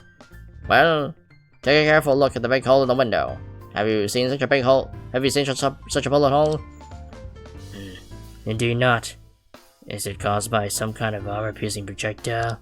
You got it. This police has a... Oh wait, you got it. This bullet hole is a peculiar shape, which can't do the ballistic analysis, so we had to give up. I'm serious. Well, it seems we can't rely on scientific investigation to pinpoint the killer's location. Speaking of which, if I remember correctly, Detective Sanford mentioned something intriguing in court today. There's still two peculiar things on Cujo to investigate. I have to go back to the bureau this afternoon. Still two? How could that piece of clothing hold so much? Could those two things be significant to the case? If so, we would have to figure them out before the trial today, no matter what. So, there are something that may or may not be related to the case. More or less. Alright, Randy, say goodbye to them. Since it's been a while, the investigation of the body might have been done by now. Detective Spark, can you tell me who is responsible for the investigation of the victim's body? Obviously, as a former army medic, I did the report transcribing. I'm serious. So it's the forensic doctor that's responsible for it. Detective Sanford mentioned that there were two things on the victim's body that weren't fully investigated before the trial. Have you made any discoveries until now? I've already submitted the information on those two items. They are a remote control and a short knife. I'm serious. A remote control? Is it the one to the bomb in the foxtail case? Yes, we're very familiar with the appearance of it and recognized it immediately. I'm serious. But the bomb was already exploded. Why would Cujo still take it? Who knows? Anyway, I'll record this information. I can't see any difference from before. I guess Luna can't either. It should be difficult to forge the advanced equipment from the US military. I wonder what it means to Cujo. Well, I'm also familiar with this double-edged short knife. Cujo used it in the foxtail case. Yes, but they are still not the same one. I'm serious. As an assassin for the criminal organization, the victim probably prepared many knives with the same model. I'm serious. Was this knife used at the time of the crime? It was hidden in the layers of a bulletproof vest, and the only fingerprints on the handle were left several days ago. In other words, the victim did not draw the knife during the incident. I'm serious. This knife was not used. I can't find any direct connection to the case. Just note it down for now.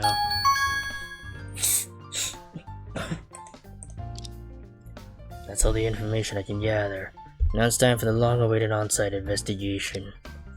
This is a rare opportunity, so I must keep my eyes sharp and investigate every detail thoroughly.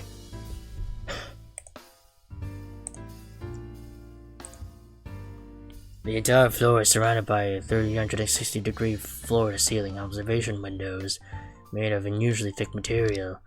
It should be tempered glass with considerable strength, yet it was pierced by that special bullet. Have you examined the bullet hole in the window? Of course, I wouldn't overlook such an important clue.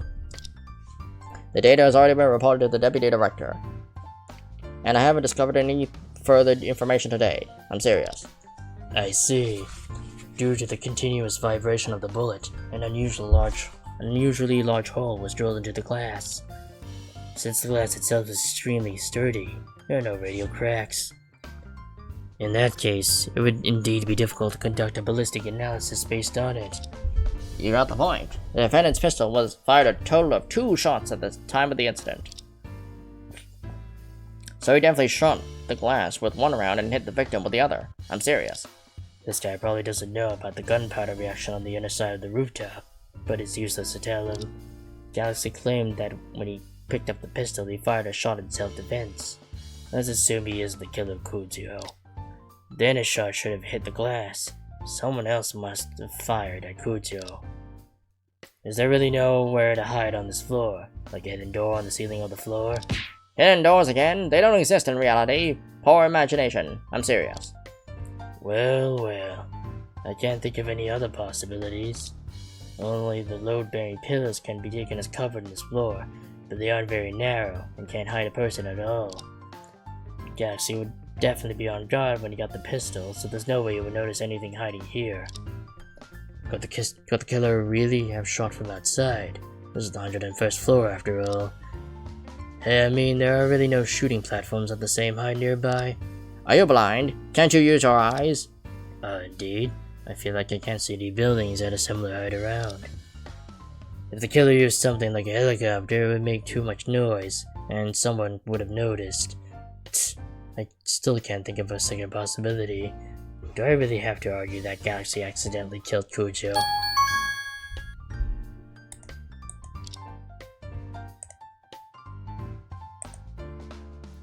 It's already the second day after the incident, yet the perimeter tape is still over at the scene. It's not the police's work. These perimeter tapes were already here before the incident. I'm serious. What?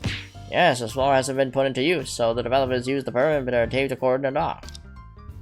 Since the floor hasn't been put into use, what's the point of the tape? The perimeter tape is set up for danger inside. Where's the danger? I have already inquired about this matter. It's a secret of the developers. Seriously. What kind of secret? They cornered it off to prevent anyone from casually stepping in and dirtying the floor. I'm serious. It would cost extra to have the cleaners sweep this floor. I guess that's the kind of thinking you'd expect from a businessman. The perimeter tape is made of plastic film, and anyone can easily go through it. It doesn't play much of a role in the case. Ugh. The view here is really vast, only it's a bit too high. I guess I should look up. What's that black thing on top of the window? Is it a curtain? Are you blind? That's clearly a light shield. I'm serious. Light shield? Is it something that can be pulled down to block the sunlight? We have them in our office too. And it's more than that. Those shields are made of black carbon fiber composite material that can absorb 90% of the light. I'm serious. I tried it once. When they are lowered, they completely block out the sunlight. Just like in a tunnel. I see. Indeed. Eyes that have adapted to darkness will experience temporary blindness if suddenly exposed to intense light. According to Galaxy, the light shields were closed when he arrived on this floor, then someone suddenly opened them. Detective Spark, you said you tried it. So where's the switch for the shields? The main switch for the light shields is in the power distribution room on the 100th floor, a room that is not accessible now. But there is an electronic receiver device installed at the end of the shields, so they can be remotely controlled. I'm serious. So there are remote controls. How many and where? The developers have plans to prepare multiple of them, but up until the time of the incident, there's only one. I'm serious. And that sole remote control was found on the defendant. It had been confiscated by the police. I'm serious. What about the fingerprint on it? Whose are they? Extracting fingerprints is impossible. I'm serious. What? The defendant kept the remote control in loose clothing, and after a long time of friction, there were no fingerprints left. That's really troublesome. If Galaxy was the victim of the sudden opening of the light shields, the remote control shouldn't have been found on him. I need to ask Galaxy more about this. Just note it down first.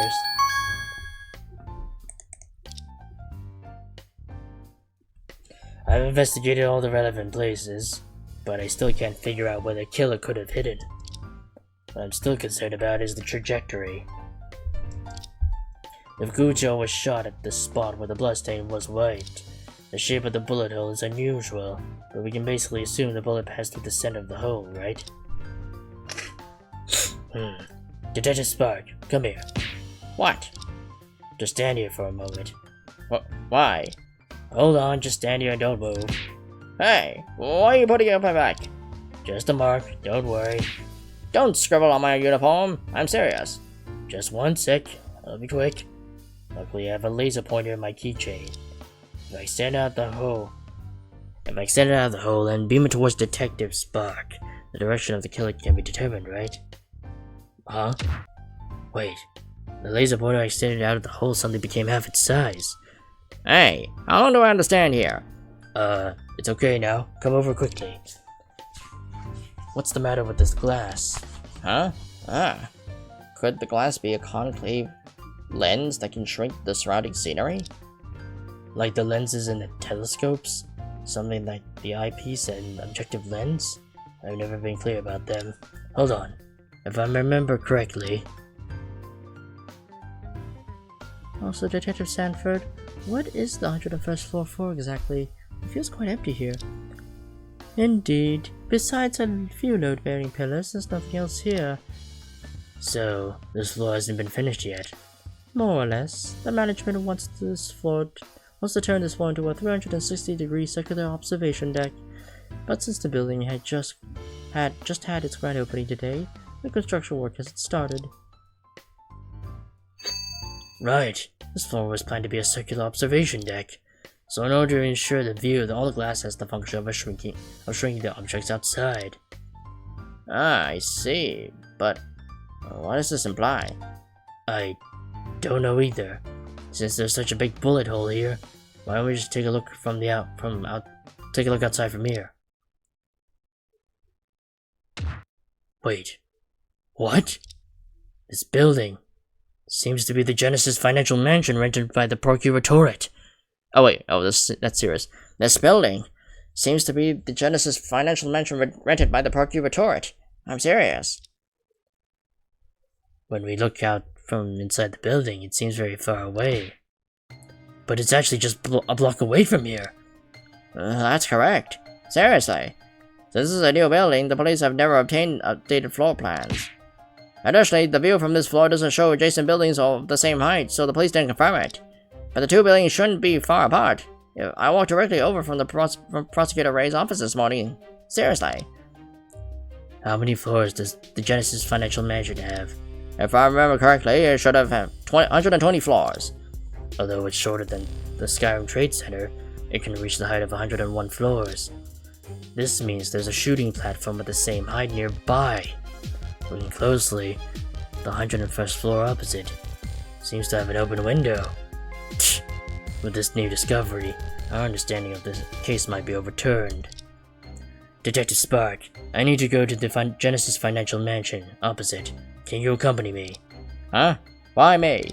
It's a place the police have never investigated. It may be inaccessible for a lawyer to gather evidence.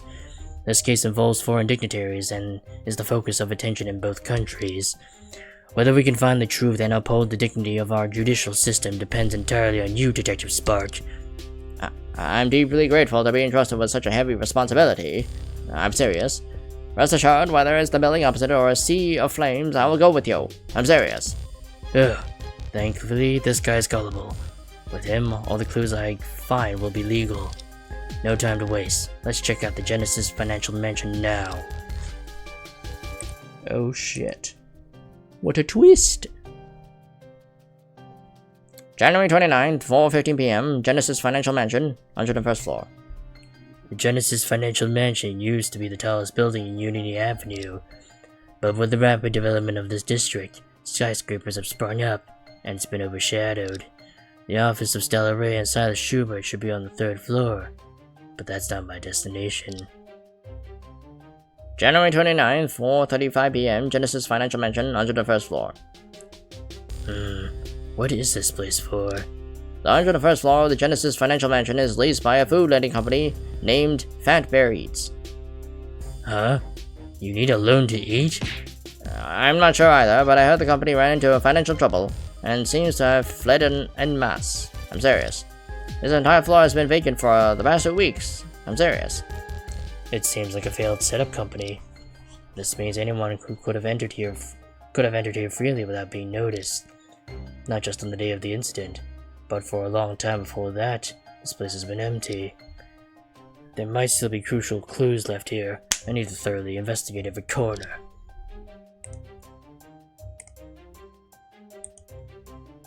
This is the open window that I saw from the crime scene opposite. Looking out from here, I could see the interior of the Skyrim Trade Center's 101st floor. Due to the glass on the opposite side, the interior setup is magnified. It's clear without a telescope. Next, I need to conduct an investigation here. and it has to be from with Detective Spark. Once I'm ready, I should talk to him. It's a very ordinary corridor with floor-to-ceiling windows around. The corridor is well lit, though the office area has been used for quite a while. The corridor floor is very clean. Is it thanks to the cleaning workers? They clean it so well that even the shoe prints are gone. A row of intact floor-to-ceiling windows with sunlight shining through the glass into the corridor. This direction directly faces the Sky Trade Center opposite, with the same height as the 101st floor. It's hard to see clearly through the glass. I should check out the open window, which I already did earlier. Detective Spark, come over here. I need a favor. At your service. For the dignity of the judiciary, please command me as you wish. I'm serious. Could you check this window for gunpowder residue? Huh? This isn't the crime scene. Why check for gunpowder residue? I thought of a new possibility. If you don't have test strips, I have some here. Oh, so you're prepared. Seriously, in that case, I'll give it a shot. Detective Spark is carefully wiping every corner of the window frame with the test strip. Despite my impression of him being loud and easily fooled, when it comes to work, he's very thorough, so I underestimated him before. Ah! But he's so noisy! The test strip, it really reacted. Although the reaction is faint due to the passage of time, there are indeed traces of gunpowder residue here. As expected. Does this building have surveillance cameras? Most floors do, but the tenant of this floor ran away, so the property management cut off their power long ago. Seriously. Not sure if that's good news or bad news. By the way, Detective Spark, do you know the horizontal distance between here and the opposite building? I got a block map. While we walked here, all first-hand data. I'm serious. Based on the map, the shortest horizontal distance between the two buildings is 58 meters. Seriously. What? Only 58 meters? Positively, absolutely, and definitely. I'm serious. No doubt about it. Seriously. I have a rough idea how the killer murdered Kuzio, but if I'm right, something doesn't make sense. This is serious. I'm serious. What's up? Oh, really? That's great. I have something to handle here. I'll come over shortly. I'm serious. What happened? The investigation team called. We got permission to investigate the 99th floor of the opposite building. From now on, relevant individuals can freely enter. Perfect timing. So, can I go in too? The deputy director didn't say otherwise, so it should be fine. I'm serious. I need to document and report what we find here. I'm serious. If you go there, be careful not to mess things up. Otherwise, it could lead to diplomatic issues. I'm serious. I have no reason to do that. Anyway, thanks for your help. Thanks a lot for your help. If you ever get arrested, make sure to hire me to defend you. I'll give you a 20% discount. Only 20%? That's stingy. I'm serious. Can't you give me more? Seems he's fully expecting to be arrested someday. No time to waste. Let's head to the 99th floor while it's open for investigation.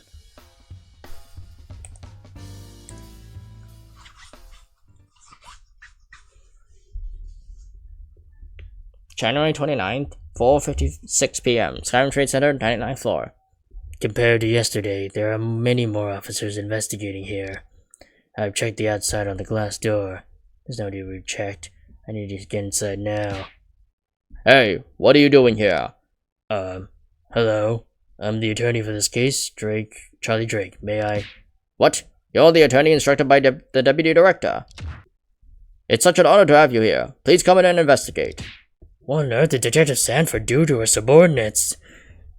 Thank you. I'll just take a look inside. Please. The officers all look at me with respect along the way. It's really different to know they're superior. Since there are many officers here, no need for anyone to accompany me. Whatever. Whatever I can find, they'll certainly find too. I can't delay my meeting with Galaxy. I must finish my work here quickly.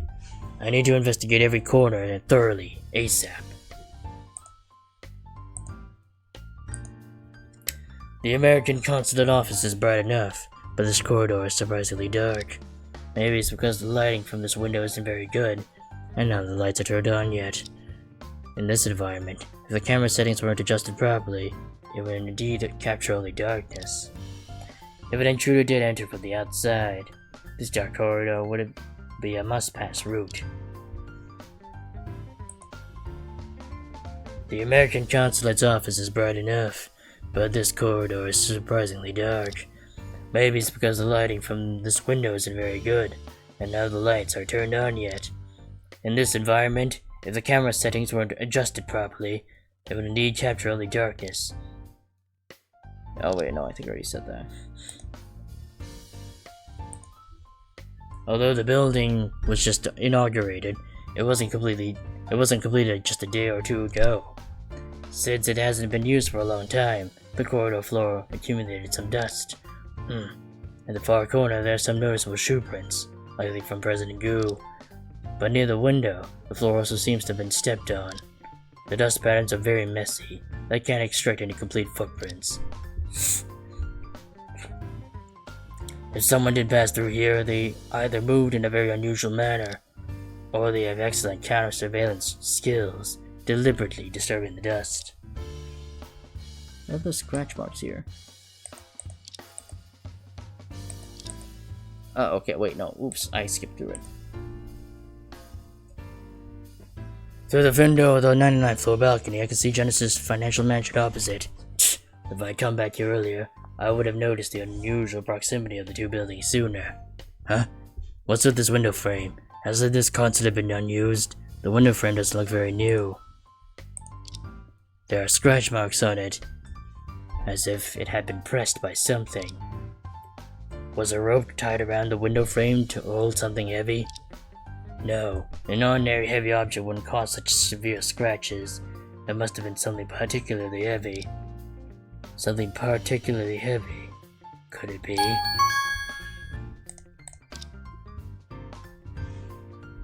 That's all the clues I could gather from the 99th floor. No, actually, my investigation of the entire crime scene is finished. With all the current evidence, I can piece together a new possibility. But this possibility has a critical contradiction. If the real murderer wasn't in this building, they could have just left after the shooting. Why are there traces of the 99th floor? Could it be that this person had a compelling reason to return to the scene? Or are the one who shot Kujo and the intruder on the 99th floor two different people? These questions will be left to discuss with Luna. I have something more important to do now. Before dark, I must meet with Galaxy at all costs.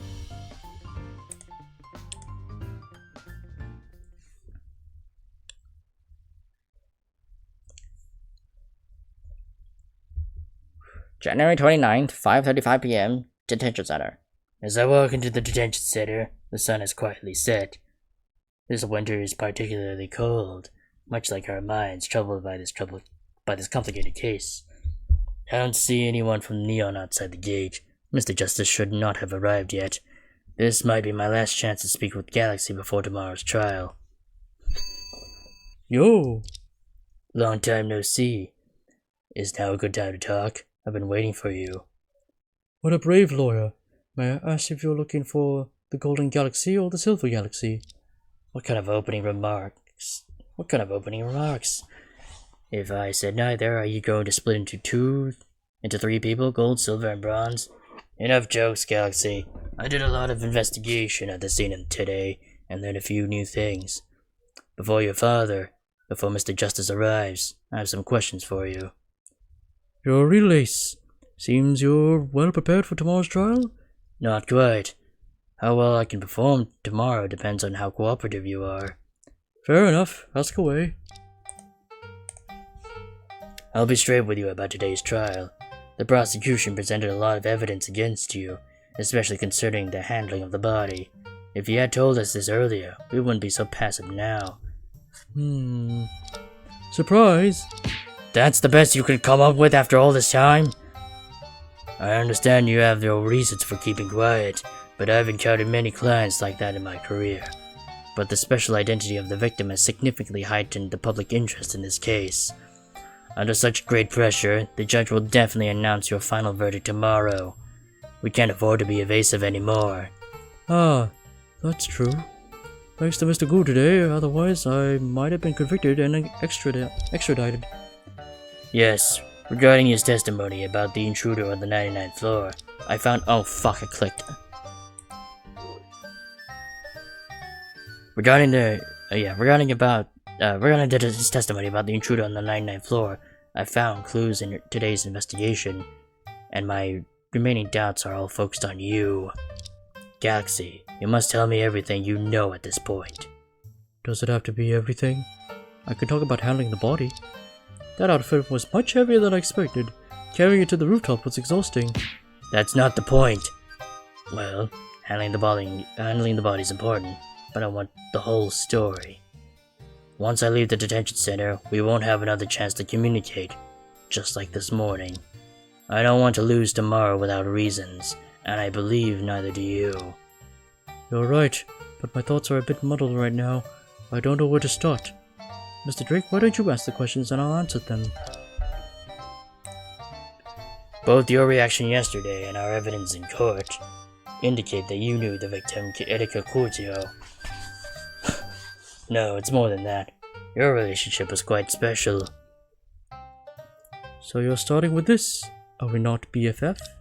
I'm not joking. Since yesterday, you've been avoiding questions about her. Even if you don't tell me, the prosecution will eventually find it out.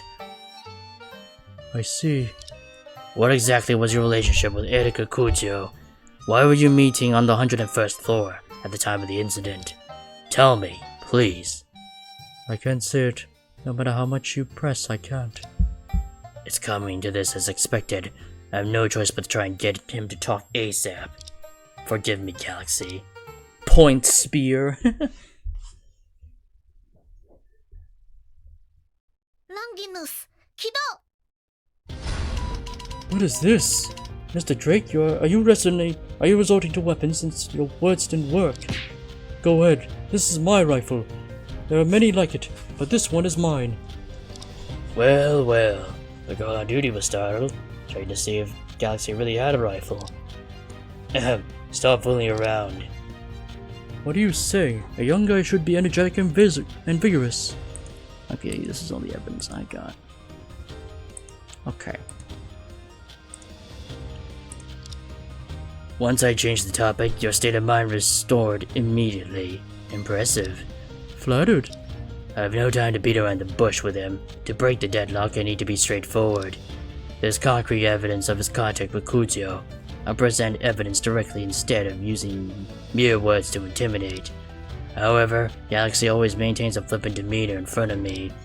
His connection with Erika Kurtio and even Skyshield is unpredictable. As the conversation progresses, he might reveal unexpected details. I'll have to play it by ear. Let me put it this way. If I didn't have solid evidence, I wouldn't bring up this topic. Also, the music's different. Since we dealt with each other for years, you must be familiar with my style. Of course. You're a veteran in this area.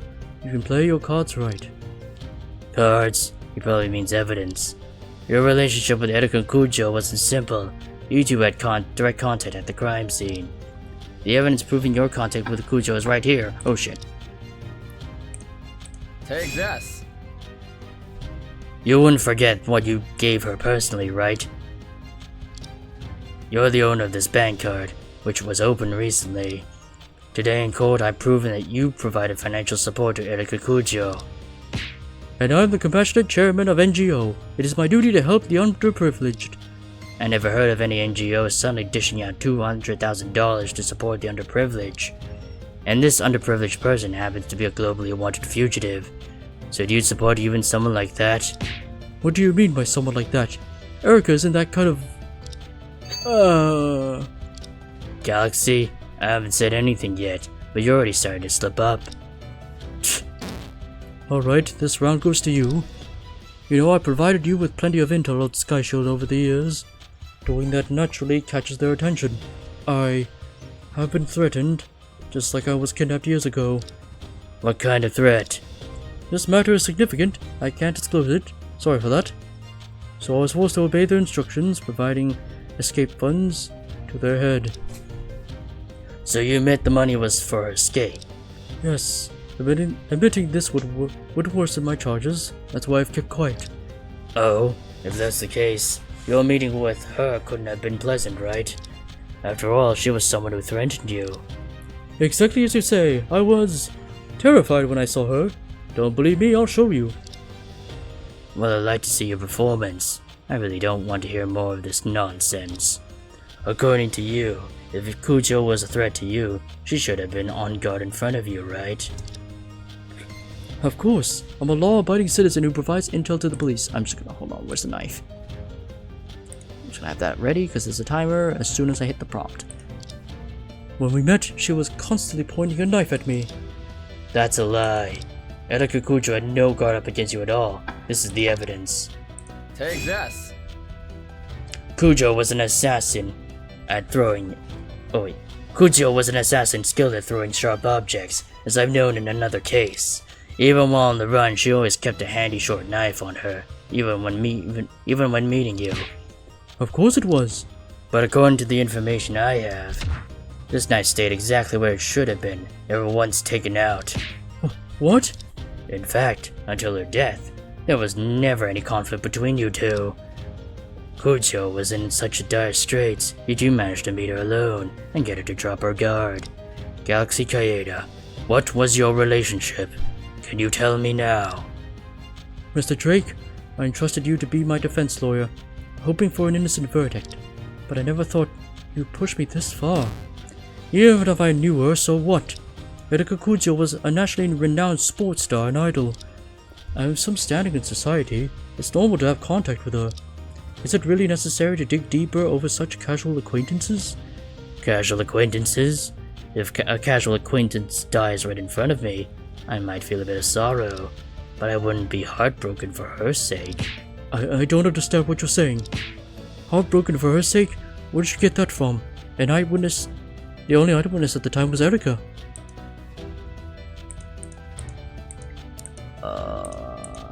What the how do I even prove that?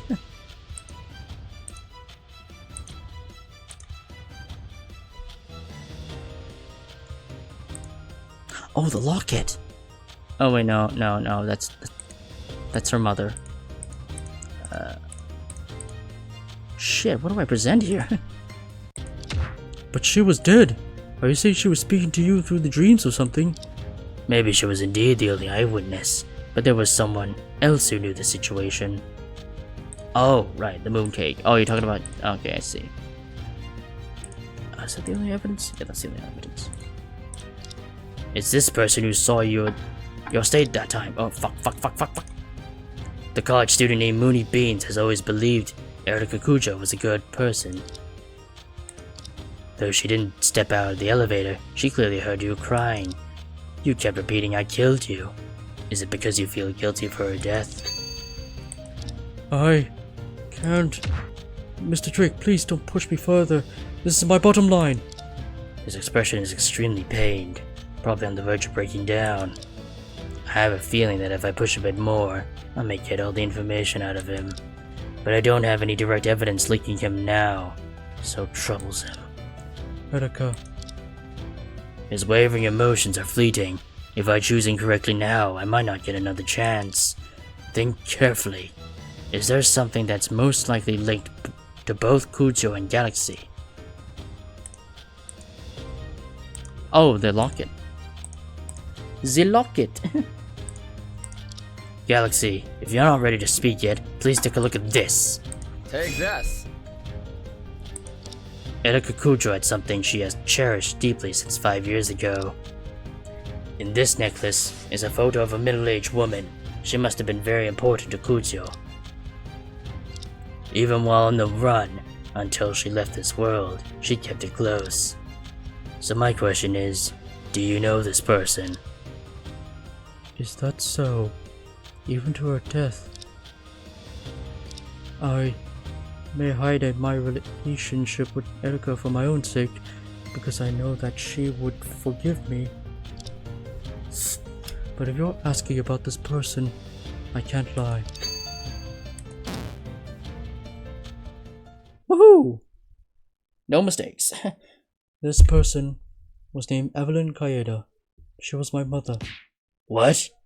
She was the departed wife of Mr. Justice? As you say, I've known Erica since childhood. Since it's come to this, I won't hide anything anymore. I can't speak nonsense in front of my mother's memorial photo. I'll also tell you what that person actually did. Finally, it worked. Right now, am I truly facing the real Galaxy Gaeta? Please calm down and tell me. Kujo was originally my mother's surname. As her adopted daughter, Erica took on her surname. In our country, adopted children usually take the father's surname. Why did she take the mother's? That beastly creature wouldn't allow a stray child into the Kaeda family. Are you referring to Mr. Justice? That man has never acknowledged her as his daughter even now. His hatred towards Mr. Justice seems deeper than I imagined. Let's leave that aside. So Erika Kujo was her sister? Yes. According to the birth dates, she was a few months older than me, so she was my elder sister. We grew up together from a young age. Even without blood ties, we had an extremely deep bond. My mother and Erica were my only family members. Without them, I wouldn't be who I am today. I see. They were the most important people to you. Of course, but I couldn't protect them. Neither of them. If it weren't for that person's ambitions, my mother would never have died. Because I was still studying abroad here, I couldn't even see her for the last time. Please pull yourself together. According to the police records, Mrs. Kaeda died of illness. Could there be more to this? Illness? So that's how that person whitewashed it. Do you know about the assassination attempt on a high official in Neon many years ago? An assassination attempt in Neon? Let me think. If I remember correctly, it was reported that the Minister of Finance of your country was shot in his car. Wait, the Minister of Finance at the time was... Assassination attempt. What a joke. That swine, lower than an animal, couldn't do anything for his political future. Justice Kaeda wanted to climb to the position of president, so he planned this whole show to be seen by the entire nation. A show? Exactly. This man had exhausted all dirty tricks to get to the top. I know all that he did, but I never thought he would sacrifice my mother's life for his career. What? At that time, his approval ratings were plummeting, and he needed a sensational event to turn things around. He thought he could deceive us. Thought I knew nothing. That bastard! He hired a gunman and he planned to shoot at his own seat. So he orchestrated a fake assassination attempt. What's the point of gaining support through such actions? What a pitiful political game. But my mother believed it was real. She saw the gunman hidden in the bushes and thought he was really in danger. When the bullet flew, she threw herself in front of that bastard at all costs. When she fell, I wasn't by her side. That way, she was taken away by a bullet that wasn't supposed to hit her. If it weren't for Erika's call, I would never have known. I couldn't see her for the last time. I'm genuinely sorry to carry out such a bold and dangerous plan without informing his wife. Perhaps he wanted the media to capture her most natural reaction and expression. What a contemptible politician. When my mother was on the brink of death, Erika was with her in the hospital. She said, entrusted by my mother, she would take care of me. But in the end, I never expected she would take this path. So she joined Sky Shield. That's right. Maybe that's because she couldn't forgive that man. The vice president's status won't be shaken by a civilian. To punish him, she had to align with a major criminal organization. So she joined Sky Shield because of her hatred towards Justice Kaeda. Back then, even when my mother was lying in the hospital, that man was nowhere to be found. He was too busy rising to the top, stepping on countless people, not even sparing a glance. And now, he's achieved his goal, just waiting for the current president to step down so he can take full control. No wonder we've been under surveillance on these past few days. Mr. Justice wants to completely control this case. He said he was trying to smooth things over for my sake. What a pretentious excuse. He could even sacrifice my mother, so why would he care about me? If I'm convicted, he'll be even secretly laughing. Are there really husbands and fathers like that in the world? It's chilling. If Justice Kate is such a man, who knows what he'll do next? Now with Erica gone, his biggest obstacle is gone. And I have nothing left. Galaxy, please listen to me. Even if our opponent is the vice president with great authority, we are not entirely without any chance. After all, this is not his territory. No matter how powerful he is, he can only put pressure on us, but cannot directly interfere with our country's judiciary. There is still a turning point. If you cooperate with me further, we can still break the current deadlock. Alright, I've said everything I need to say. What do you want me to do? Since you have admitted your relationship with the victim, I need you to retell your actions on the day of the incident in detail. That's easy. On the day of the incident... Ahem. That voice. No. Why now? What? You are willing to listen to slander, but refuse to trust the promise I provide you. Mr. Justice, I'm preparing for a stronger defense in court tomorrow. Defense? Is it just this? You are not allowed to speak here. Get out! Galaxy, you should consider easing up. Since when does a mere outsider, especially a foreigner, have the right to meddle in Kaeda family affairs? It seems you do not truly trust us. Tanaka, see him out.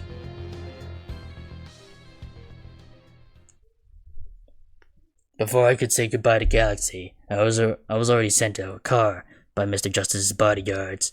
Fortunately, this time they only get me downstairs and didn't enter the office. I clearly won Galaxy's trust and was about to get to the core of the case, but was interrupted again by Justice Kaeda.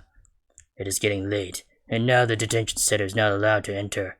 I've done everything I can for today. I wonder what information Luna has got.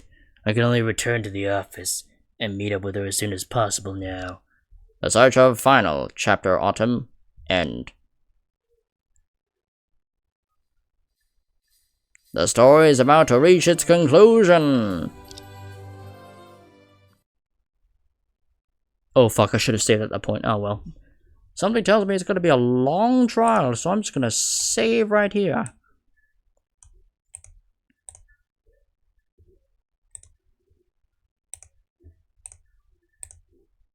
Alright, and I'll end it here. Farewell for now, and see you in the next stream. Oh right, side note, the next Ace Attorney-like game I'll be playing will be, well, funnily enough, a game I've already played, but it's Tyrion Cuthbert, Attorney of the Arcane, again, because recently Diamond Hinge, the development company for the game, has announced the release of its remaster, which will have additional scenes and changes to the art and stuff, so I think it'll be worthwhile to play again, especially when it's been a while since I played the game anyway. So yeah, farewell for now.